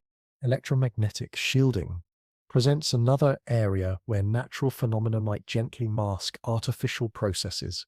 Comets naturally develop plasma sheets as the solar wind interacts with ionized gases in their expanding core. These interactions create complex magnetic field structures that deflect charged particles and shape the characteristic antisolar direction of ion tails. An active electromagnetic field system would potentially appear very similar to these natural plasma interactions, differing only in the degree of control and directionality it might impose on the surrounding charged particle environment. The key distinction would lie in detecting field configurations that serve no apparent natural function, magnetic topologies optimized for communication, energy collection, or radiation shielding, rather than simple solar wind deflection. Current observations reveal ion tails that behave exactly as expected from natural comet-solar wind interaction. The James Webb Space Telescope and ground-based spectrographs detect no anomalous electromagnetic signatures, no coherent radio emissions, no evidence of controlled field generation beyond what solar wind physics naturally produces around active comets. The orbital mechanics of scheduled patrol routes would require patterns of return visits or systematic coverage that distinguish artificial trajectories from the random encounters expected from natural interstellar wanderers. Long-period comets from our own Oort cloud can masquerade as single apparitions, even when following closed elliptical orbits, since their periods often exceed recorded human history. True patrol behavior would eventually reveal itself through repeat appearances at predictable intervals, coordinated arrivals of multiple objects, or trajectory modifications that serve strategic rather than purely gravitational purposes. The 3 confirmed interstellar visitors detected since 2017, Niobe Oumuamua, 2II Borisov, and now 3I Atlas, show no evidence of systematic spacing or coordinated activity, suggesting a natural, unguided procession. Avi Loeb's response to our signal hypothesis provides a fascinating thought experiment in the possibility that our electromagnetic leakage into space might have triggered automated responses from dormant monitoring systems distributed throughout our local galactic neighborhood. This scenario would elegantly explain the apparent timing correlation between our technological development and the arrival of unusual visitors. However, NASA and ESA gently maintain that current observational data remain consistent with natural explanations, despite their unusual characteristics. The agencies emphasize that extraordinary claims require extraordinary evidence, and the chemical signatures, orbital mechanics, and physical behavior observed in both 3I Atlas and SWAN R2 fall within the range of natural cometary phenomena, albeit at the exotic end of that range, inviting a cautious and patient perspective. The nickel without iron observation in 3I Atlas's spectrum illustrates how anomalous chemistry can be interpreted through both natural and artificial lenses. Industrial processes might selectively concentrate certain elements, or isotopes, creating distinctive signatures in the resulting exhaust or waste streams. But the VLT analysis includes detailed discussion of natural pathways, nickel-carbonyl chemistry, space weathering effects, and selective sublimation processes that could produce similar chemical fingerprints without invoking technological origins. Color changes and switching on behavior represent another area where natural and artificial explanations compete. Comets routinely display nonlinear brightening curves as different volatile species reach their sublimation temperatures at different heliocentric distances. This creates the appearance of discrete activation events that might suggest propulsion systems coming online, when in reality they reflect the physics of ice sublimation in a vacuum. Distinguishing between natural outgassing and artificial emission requires analysis of thrust vectors, acceleration profiles, and energy budgets that exceed what random sublimation processes could produce. Current observations show brightness and spectral changes that correlate exactly with the expected behavior of sublimating ices under increasing solar flux. The hypothetical signatures of genuine engineering would be detectable through several observational channels. Constant thrust acceleration would accumulate into measurable orbital perturbations over time. Attitude control systems would produce periodic variations in brightness or spectral characteristics as different surfaces or components face toward or away from the sun. Coherent electromagnetic emissions would stand out against the natural radio background of space. Coordinated international monitoring efforts have searched for exactly these kinds of anomalous signatures using radio telescopes, radar systems, and sensitive photometric equipment. The Very Large Array, Arecibo's successor facilities, and other major radio observatories have conducted systematic searches for artificial signals from both visitors. No coherent transmissions, no structured electromagnetic emissions, no evidence of active electronics have been detected. Radar observations attempted by several facilities have also returned null results, though the extreme distances involved make detection challenging even for the most powerful planetary radar systems. The lack of strong radar returns is consistent with natural cometary surfaces composed of low-density ice and dust mixtures rather than metallic or highly reflective artificial structures. Infrared observations provide another gentle test for artificial versus natural origins. Spacecraft or manufactured objects typically display thermal signatures that differ from natural bodies due to their internal heat sources, thermal regulation systems, or exotic materials. Both 3I Atlas and Swan R2 show infrared emission profiles consistent with solar heating of natural ice and dust mixtures. The energy budgets implied by various technological scenarios also strain credibility when analyzed quantitatively. Interstellar travel requires enormous energy expenditures, whether for acceleration, life support, or communication across galactic distances. Objects capable of such journeys would likely display signatures of advanced energy systems that remained conspicuously absent from our observation. Mission escalation protocols exist within the international astronomical community for responding to genuinely anomalous discoveries. If multiple independent observatories detected clear evidence of artificial signatures, structured signals, non-gravitational acceleration patterns, or impossible chemical compositions, coordinated follow-up campaigns would mobilize resources from NASA, ESA, and other space agencies to conduct intensive studies. These protocols have not been activated for either 3I Atlas or Swan R2, indicating that despite their unusual characteristics, both objects remain within the bounds of natural phenomena as understood by mainstream astronomy. The scientific consensus continues to favor exotic but natural explanations for their observed properties, inviting a calm acceptance of the wondrous complexity of the universe. However, the absence of detected artificial signatures doesn't conclusively prove natural origins, particularly for hypothetical technologies operating beyond our current detection capabilities. Advanced civilizations might employ propulsion systems, communication methods, or material science that produce signatures we lack the sophistication to recognize or interpret. This epistemological limitation, our inability to definitively prove the absence of artificial characteristics, creates space for continued speculation about technological interpretations. The gap between what we can observe and what might theoretically exist allows for scenarios that remain unfalsifiable, given our current instrumental capabilities. The psychological appeal of technological explanations reflects deeper human desires to find purpose and intelligence in natural phenomena that might otherwise represent mere coincidence. The precise timing of both visitors' arrivals, their unusual characteristics and their convergence on our solar system during a period of human technological advancement create narrative patterns that our pattern-seeking minds interpret as potentially meaningful. Statistical analysis of interstellar visitor arrival rates suggests that the apparent clustering of unusual objects in recent years might represent observational selection effects rather than genuine increases in visitation frequency.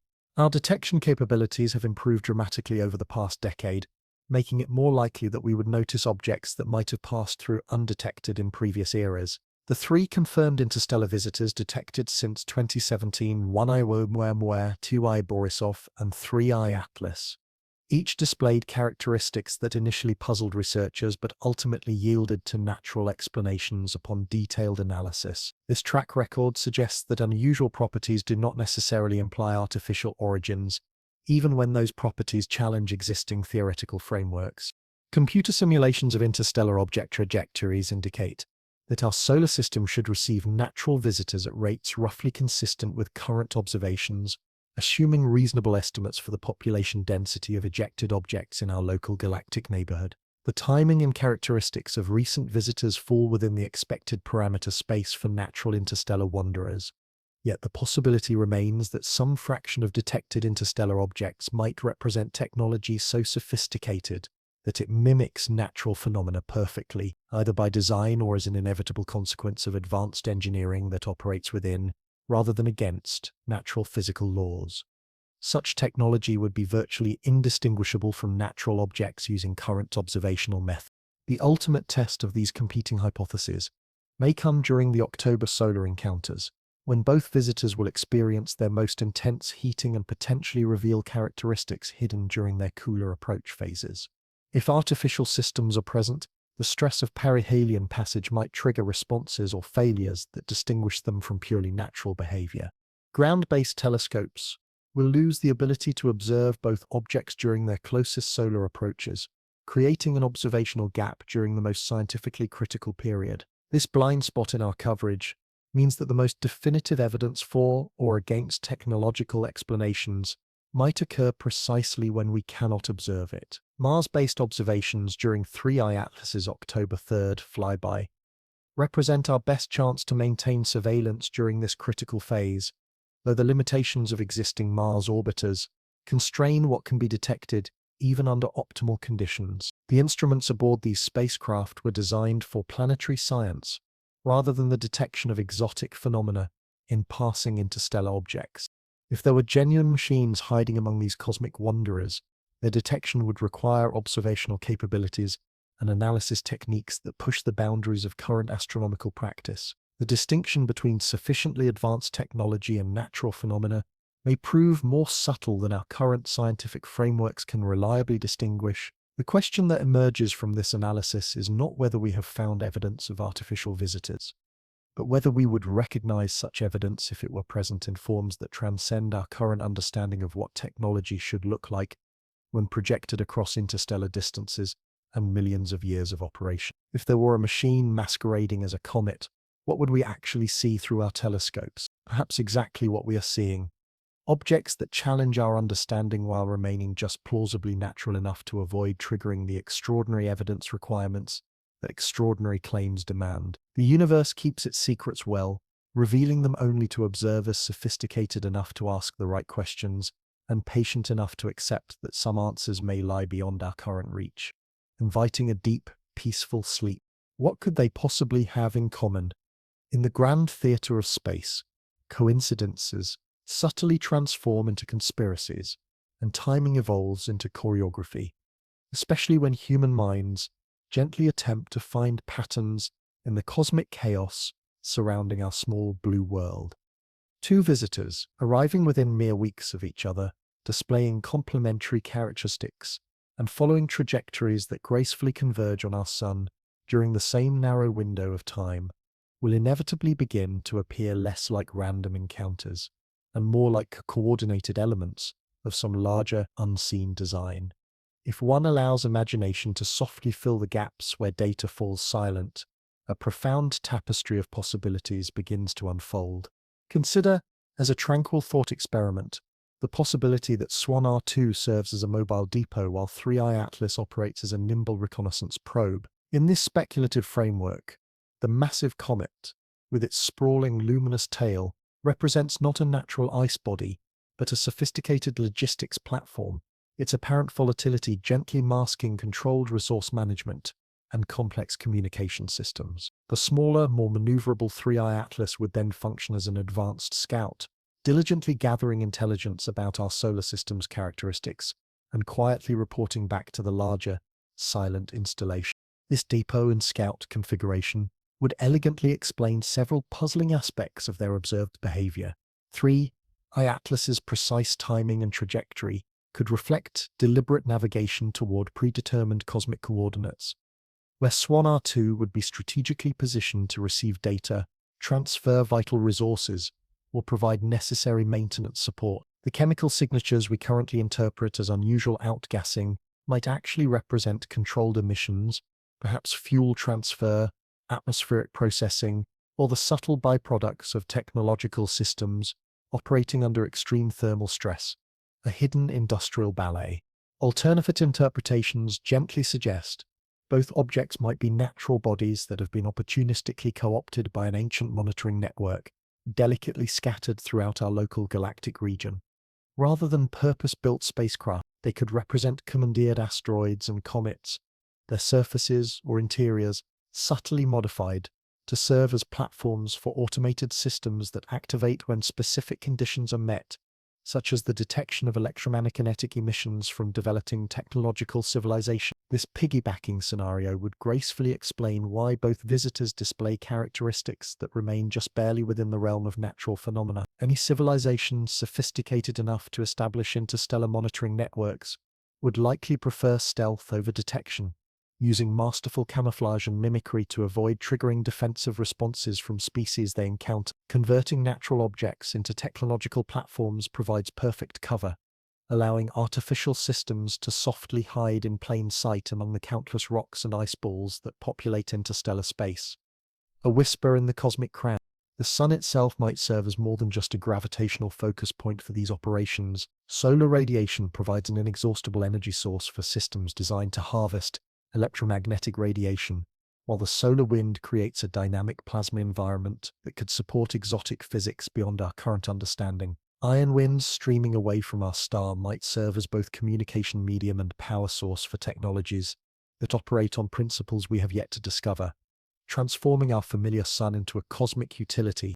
Surveillance grid fantasies envision networks of nodes, gracefully positioned at optimal locations throughout stellar systems, diligently monitoring the development of planetary environments and the emergence of technological species. The sun's gravitational well creates natural collection points where information from distant sensors could be aggregated, processed, and transmitted to even more distant monitoring stations. Our October 2025 convergence might thus represent a routine data collection and relay operation, a silent cosmic download. The hunter and harvester dynamic offers a more ominous yet still deeply contemplative interpretation of the same uncanny timing coincidence. If 3i Atlas represents a predatory system tasked with identifying and neutralizing emerging threats, then Swan R2 might serve as a resource extraction platform designed to process whatever materials the hunter collects. The scale difference between the nimble scout and the massive processor would reflect their specialized roles in a larger campaign that views our solar system as either opportunity or threat, a cosmic dichotomy. Imagery emerging from this speculative framework paints scenes of the small courier spiraling inward toward its rendezvous, while the larger installation unfurls collectors and processing systems in preparation for whatever materials or information the scout delivers. The apparent cometary activity we observe might mask far more purposeful operations: energy collection, matter conversion, or the construction of temporary infrastructure needed to support extended operations in our vicinity, a hidden industrial landscape. These scenarios exist entirely in the realm of imagination, unsupported by direct observational evidence, but compelling enough to capture human attention precisely because they provide narrative structure for phenomena that otherwise seem random and meaningless. The human mind gently rebels against coincidence, preferring explanations that invoke intention and design, even when such explanations require extraordinary leaps beyond available data. The tension between coincidence and choreography reflects deeper philosophical questions about the nature of intelligence in the universe and our ability to recognize it when encountered in unfamiliar forms. If advanced civilizations routinely operate using technologies that mimic natural processes, how would we truly distinguish between genuine natural phenomena and sufficiently sophisticated artificial systems? The October clustering of events provides real temporal structure around which these speculative narratives can be constructed.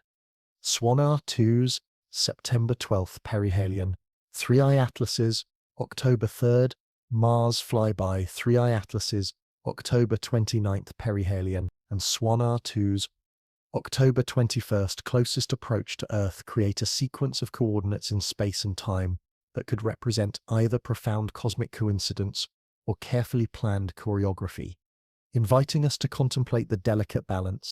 Mythic parallels from human cultural history provide templates for interpreting dual arrivals as omens or harbingers of significant change.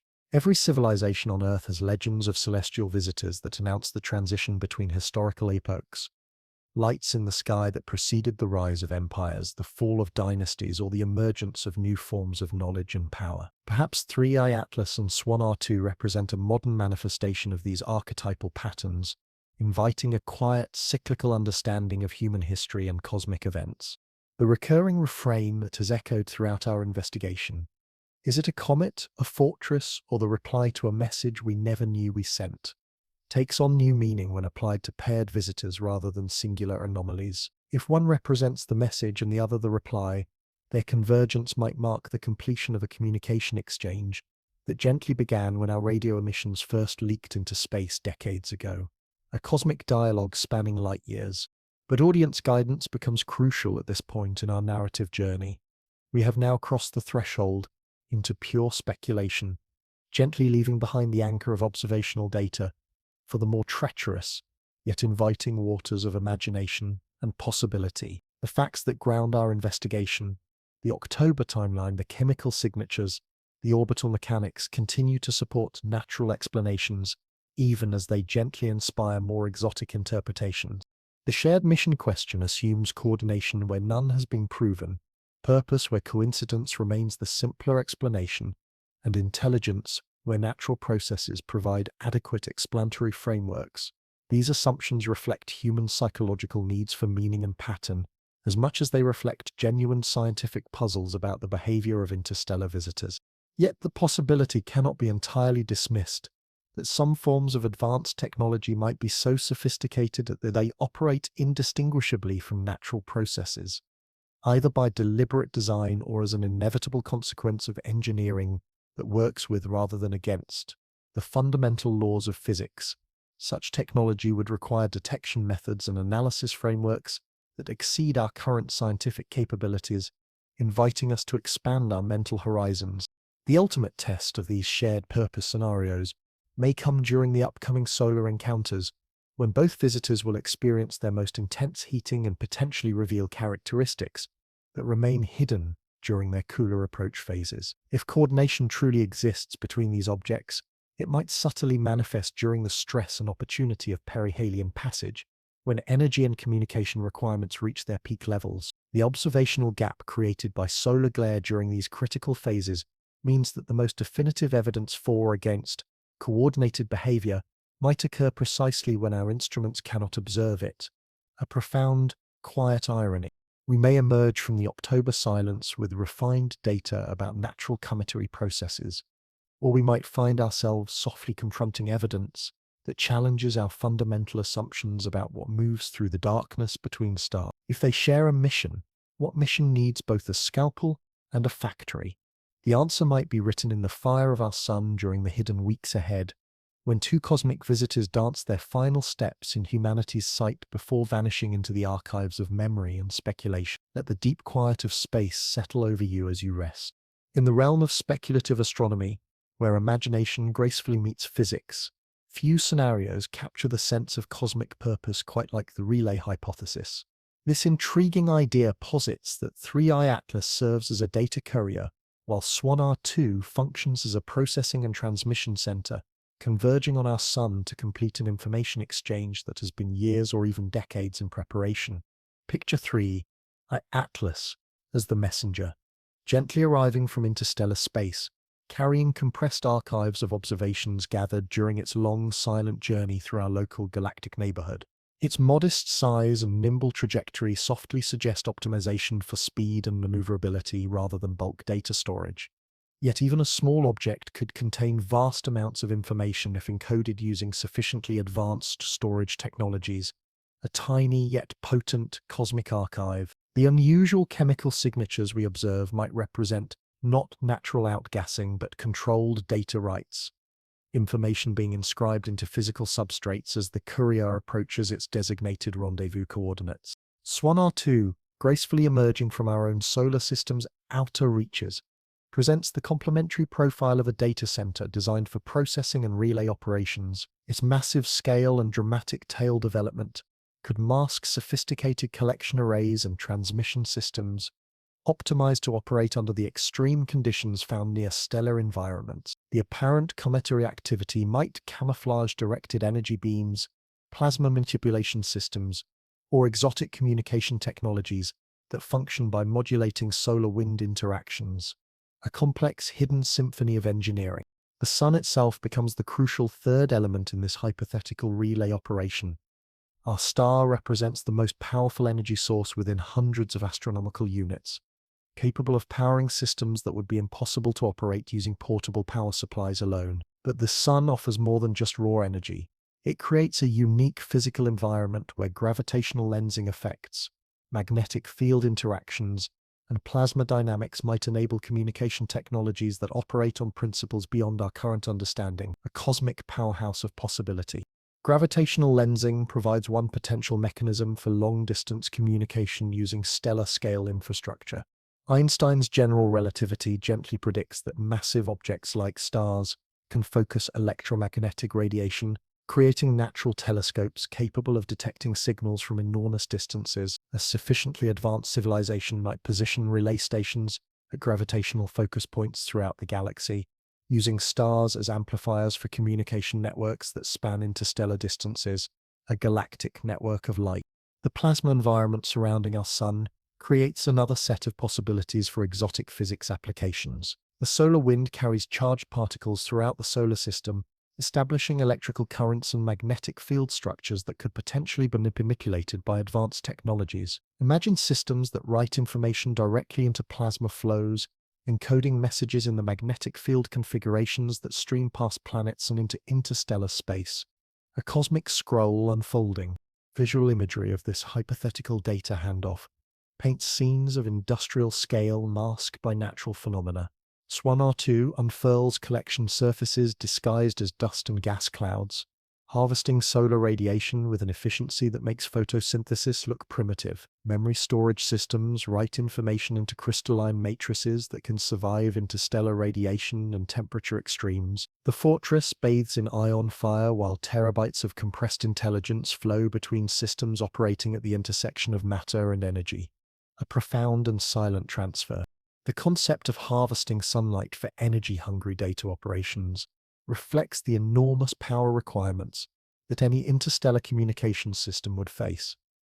Broadcasting signals across galactic distances requires energy expenditures measured in significant fractions of stellar output. Even receiving such signals demands antenna arrays with effective apertures comparable to planetary diameters. The infrastructure requirements for genuine interstellar communication networks exceed the industrial capacity of most conceivable civilizations. Yet these limitations apply only to technologies based on current human understanding of physics and engineering. Civilizations that have mastered interstellar travel might operate using principles that make our concepts of energy and communication as obsolete as smoke signals appear to users of fiber optic networks. What seems impossible using 20th century physics might prove routine for species that understand 21st century physics, or beyond, a gentle expansion of what we deem possible. Just as our current capabilities would seem magical to observers from earlier technological eras, the relay hypothesis provides narrative satisfaction by transforming random cosmic encounters into purposeful intelligence gathering and communication events. It suggests that humanity has crossed some threshold of technological development that makes us worthy of attention from intelligences that monitor the galaxy for emerging species. It implies that we are not alone and not ignored, that our development is being observed and perhaps guided by forces operating on scales we can barely imagine, a profound cosmic connection. But it also demands that we accept extraordinary claims based on evidence that remains stubbornly ordinary despite its unusual characteristics. The hypothesis requires coordination where none has been proven, purpose where coincidence provides simpler explanations, and intelligence where natural processes offer adequate theoretical frameworks for understanding observed phenomena. The October 2025 convergence will provide crucial tests for any relay hypothesis. If genuine data transfer occurs between our visitors, it should manifest during their closest solar approaches when energy availability peaks and communication windows optimize. The challenge lies in distinguishing between natural cometary activity and the signatures of information processing systems operating under extreme thermal and radiation conditions. What if the handoff completes while our telescopes are blind, hidden behind the glare of our own sun during the most critical phase of this hypothetical operation? We might emerge from the October silence with nothing more than refined measurements of ice sublimation and dust dynamics, Or we might find ourselves confronting evidence that our solar system serves as a way station in communication networks that span the galaxy. The relay hypothesis transforms our sun from a simple star into a cosmic post office, our October visitors from random wanderers into mail carriers, completing routes that began in stellar systems whose names we do not know. Whether this transformation reflects genuine discovery or merely the human need to find meaning in chaos remains the central mystery of our current cosmic moment. Let this gentle thought guide you to a peaceful rest. The sun burns with the accumulated violence of 4.6 billion years of nuclear fusion, converting 4 million tons of matter into energy every second, in a process so fundamental to our existence that we rarely contemplate its raw, magnificent power. But what if our star represents more than just the anchor of our solar system? What if it serves as a cosmic gas station, a source of exotic fuels and energy forms that civilizations harvest on schedules measured in millennia rather than human lifetimes? Imagine Three-Eyed Atlas and Swan R2 as components of an automated harvesting operation, arriving at our sun not by coincidence, but according to patterns established long before human civilization emerged from African savannas. The smaller object functions as a surveyor and coordinator, diligently measuring stellar output characteristics and plasma conditions to optimize collection efficiency. The larger installation deploys collection systems disguised as natural cometary activity, subtly siphoning energy and materials from our star's outer atmosphere, using technologies that operate at the intricate intersection of engineering and physics, a silent, vast industry. The harvest scenario requires us to reimagine the spectacular cometary displays we observe as camouflaged industrial processes. Swan R2's magnificent tail, stretching across degrees of sky, might conceal engineered magnetic funnels, designed to channel solar wind particles into processing systems hidden within what appears to be a natural coma. The anti-solar direction of ion tails, which we interpret as a passive response to charged particle pressure, could actually represent controlled exhaust plumes from sun farming engines, operating at scales that dwarf any human industrial enterprise, a profound reinterpretation. These hypothetical magnetic collection systems would need to operate with extraordinary subtlety to avoid detection by our increasingly sophisticated instruments. But advanced civilizations might long ago have mastered the art of working with natural forces rather than against them, creating technologies that enhance and direct natural processes rather than replacing them with obviously artificial alternatives. What we interpret as normal comet behavior might actually represent the optimization of natural ion acceleration mechanisms for resource extraction purposes, a masterclass in cosmic mimicry. The physics of such harvesting operations stretch into realms where current human understanding grows thin.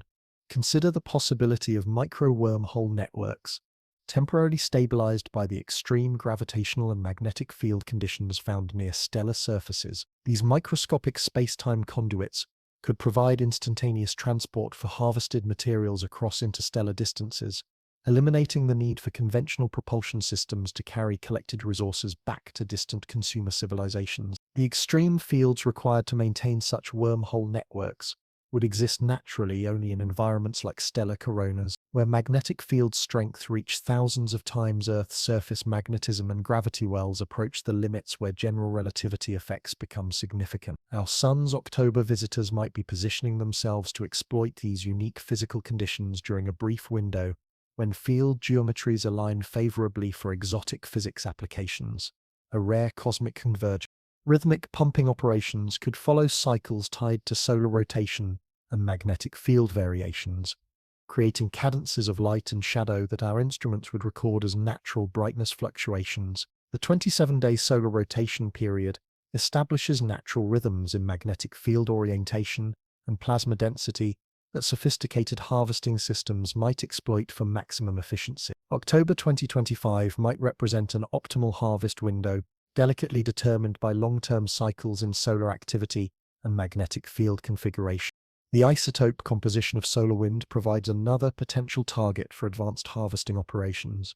Our sun produces helium-3 through its fusion processes, creating a lightweight isotope that human fusion researchers consider ideal fuel for advanced reactor designs. Natural solar wind carries this isotope throughout the solar system at concentrations far too low for human exploitation, but sufficiently advanced separation and concentration technologies might extract useful quantities during close stellar approaches, a cosmic gold rush. Resource extraction motivations could extend beyond simple fuel collection to include exotic forms of matter and energy that exist only in stellar environments. The extreme temperatures and pressures found in stellar chromospheres might enable the production of exotic matter states, quark-gluon plasmas, magnetic monopoles, or other theoretical particles that could serve as energy sources or manufacturing materials for civilizations operating at galactic scales. A profound expansion of industrial possibility. Historical parallels with human resource extraction provide templates for understanding how stellar harvesting might operate. Our ancestors followed seasonal migration patterns to exploit temporary concentrations of game animals, edible plants, and raw materials. Modern industrial civilization establishes permanent infrastructure near coal deposits, oil fields, and mineral concentrations that determine the locations of cities and transportation networks. Stellar harvesting represents the logical extension of this pattern to cosmic scales and energy resources, a universal drive. The sound design implications of such operations challenge human imagination. In the vacuum of space, no acoustic waves could propagate from these hypothetical harvesting systems, yet the electromagnetic signatures might create distinctive patterns recognizable to civilizations that understand how to decode them. Slow, deep thrums in radio frequencies, distant crackles as magnetic field lines reconnect and release stored energy, all translated into electromagnetic rather than acoustic phenomena, a silent, resonating cosmic hum. Station-keeping requirements for any genuine harvesting operation would demand continuous attitude control and position maintenance against the complex gravitational and magnetic forces operating in stellar environments. These requirements would create measurable signatures in the object's trajectories and rotation states that our instruments should be capable of detecting if present. The absence of such signatures in our current observations argues against active harvesting scenario. Yet, we must acknowledge the limits of our detection capabilities when confronted with technologies that might operate thousands of years in advance of human understanding. Systems that maintain position and orientation using manipulation of local magnetic fields might produce signatures so subtle that they remain below our current measurement thresholds. What appears to be natural cometary behavior might actually represent the precise execution of complex industrial protocols. The ethical implications of stellar resource extraction raise profound questions about property rights and territorial claims on cosmic scales. If advanced civilizations routinely harvest energy and materials from stars throughout the galaxy, does our sun represent common property, or does our presence in orbit around it establish some form of territorial claim? Would harvesting operations necessarily view emerging civilizations like humanity as owners, competitors, or irrelevant biological phenomena? These are questions that echo in the vast silence of space. Translation of real comet behavior versus imagined harvesting signatures becomes crucial for evaluating these scenarios. Natural ion tails point away from the sun due to radiation pressure and charged particle interactions that follow well-understood physical laws. Any genuine harvesting operation would need to work within these constraints or produce detectable violations of expected tail geometry and plasma behavior. Our current observations show ion tail behavior that matches theoretical predictions for natural comet-solar-wind interactions. No anomalous accelerations, no violations of expected tail orientations, no evidence of controlled magnetic field generation beyond what natural plasma physics produces. The spectroscopic signatures we detect correspond to known molecular species undergoing familiar chemical processes under the influence of solar heating.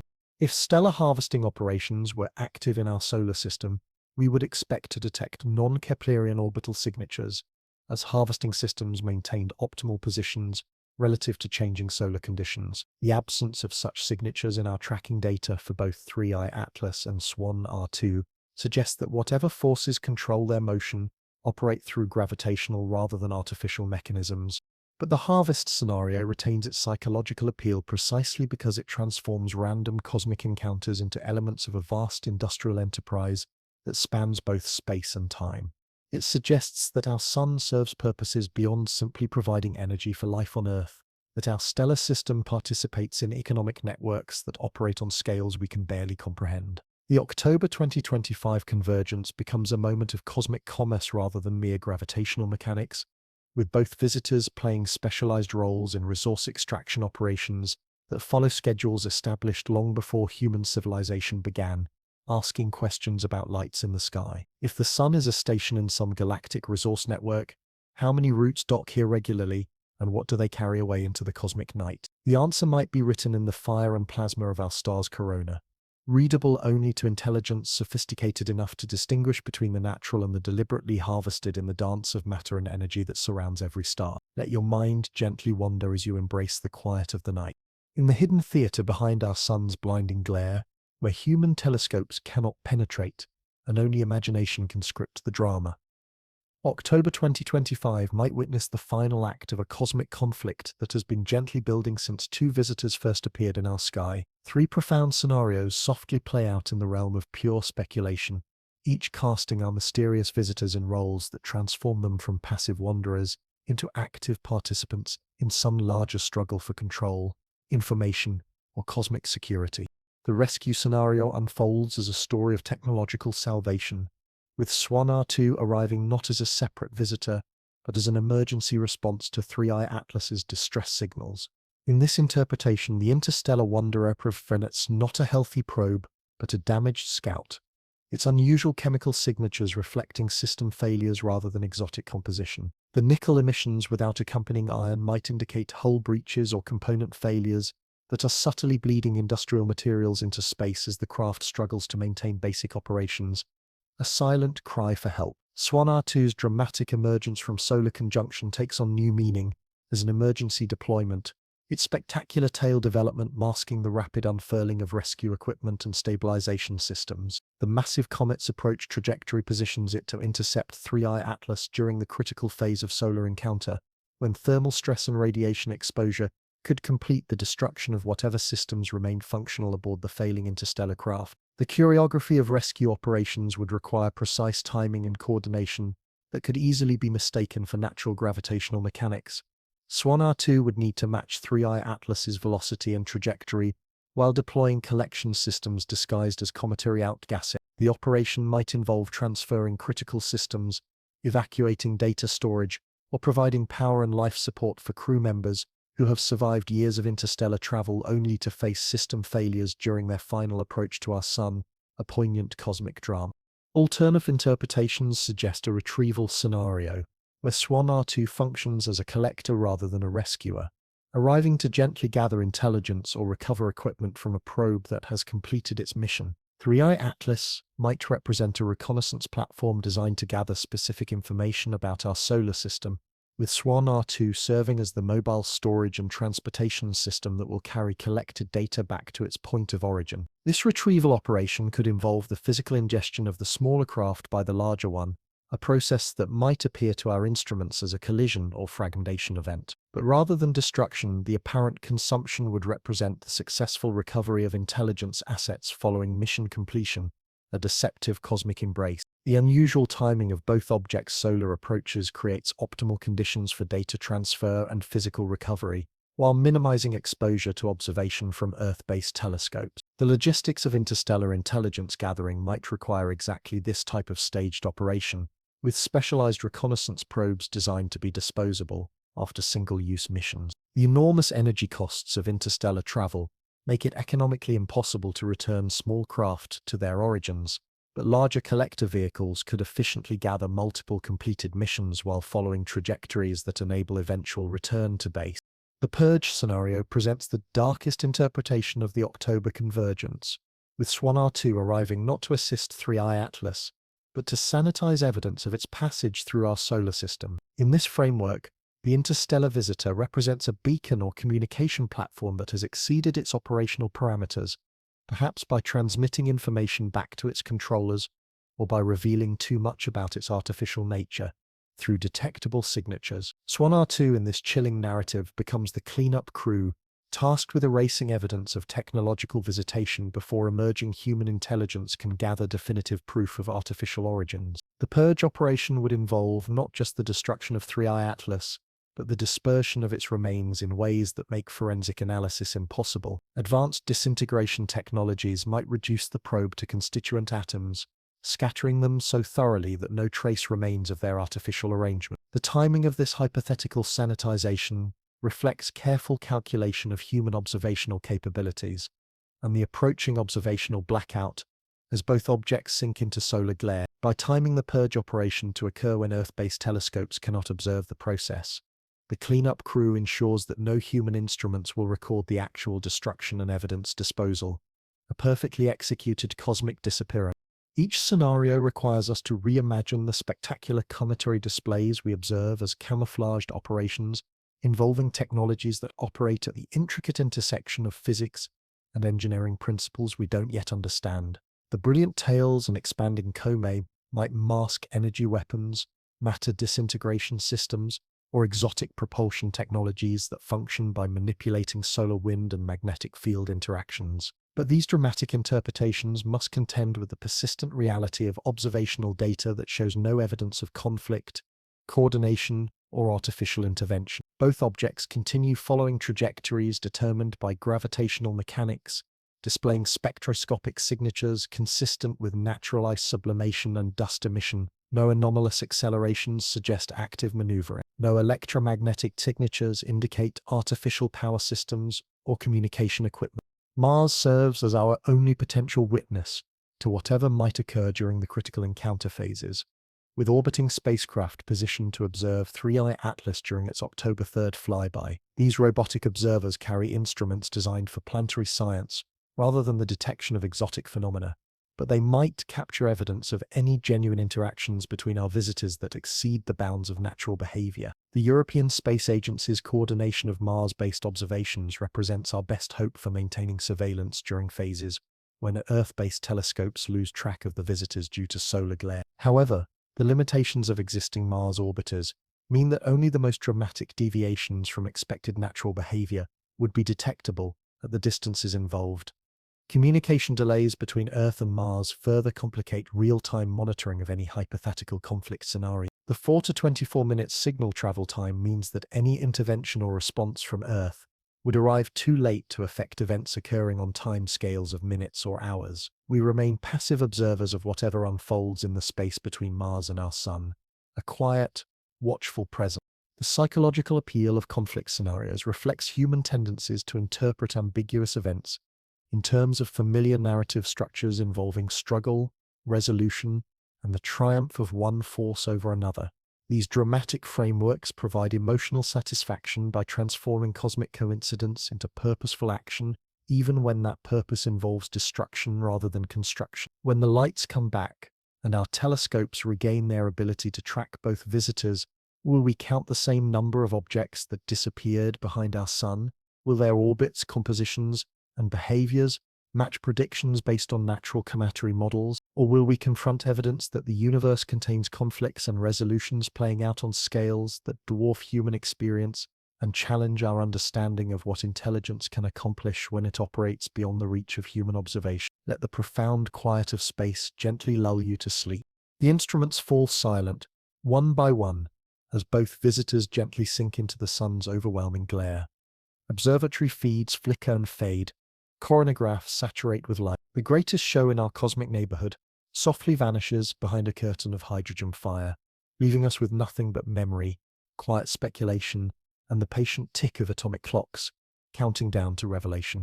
In government facilities and university observatories around the world, astronomers hold their collective breath. Social media platforms buzz with amateur theories and artistic interpretations. Like a gentle hum in the vast quiet, the absence of data in this profound silence becomes fertile ground for every possibility the human imagination can conceive, a canvas stretching into the unknown. In this enforced silence, every scenario becomes equally plausible. Every interpretation carries the weight of potential truth. The palette of outcomes stretches before us like frames from an unfinished film.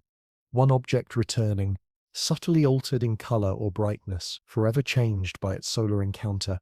The other emerging dimmer than expected, or perhaps not emerging at all, gently consumed by forces we cannot measure or comprehend. Coronagraphs might one day reveal a delicate ring of fragments, where once there was a single traveler, a testament to some cosmic transaction completed in prophecy. Or perhaps nothing changes at all except our appetite for meaning, our hunger to find purpose in the graceful dance of gravitational mechanics, and the quiet poetry of sublimating ice. The reality path leads through patient observation and careful measurement.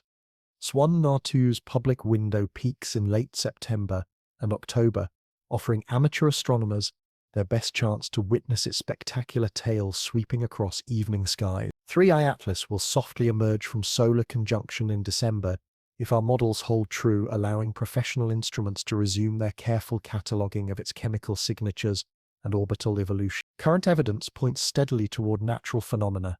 Two remarkable comets, whose convergence in time speaks to the elegant mathematics of orbital mechanics rather than the choreography of intelligence.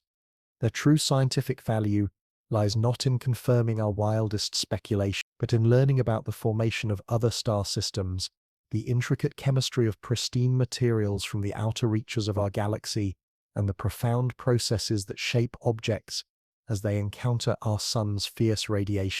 Yet, in the gap between observation and interpretation, in the profound silence between data points, stories take root and flourish.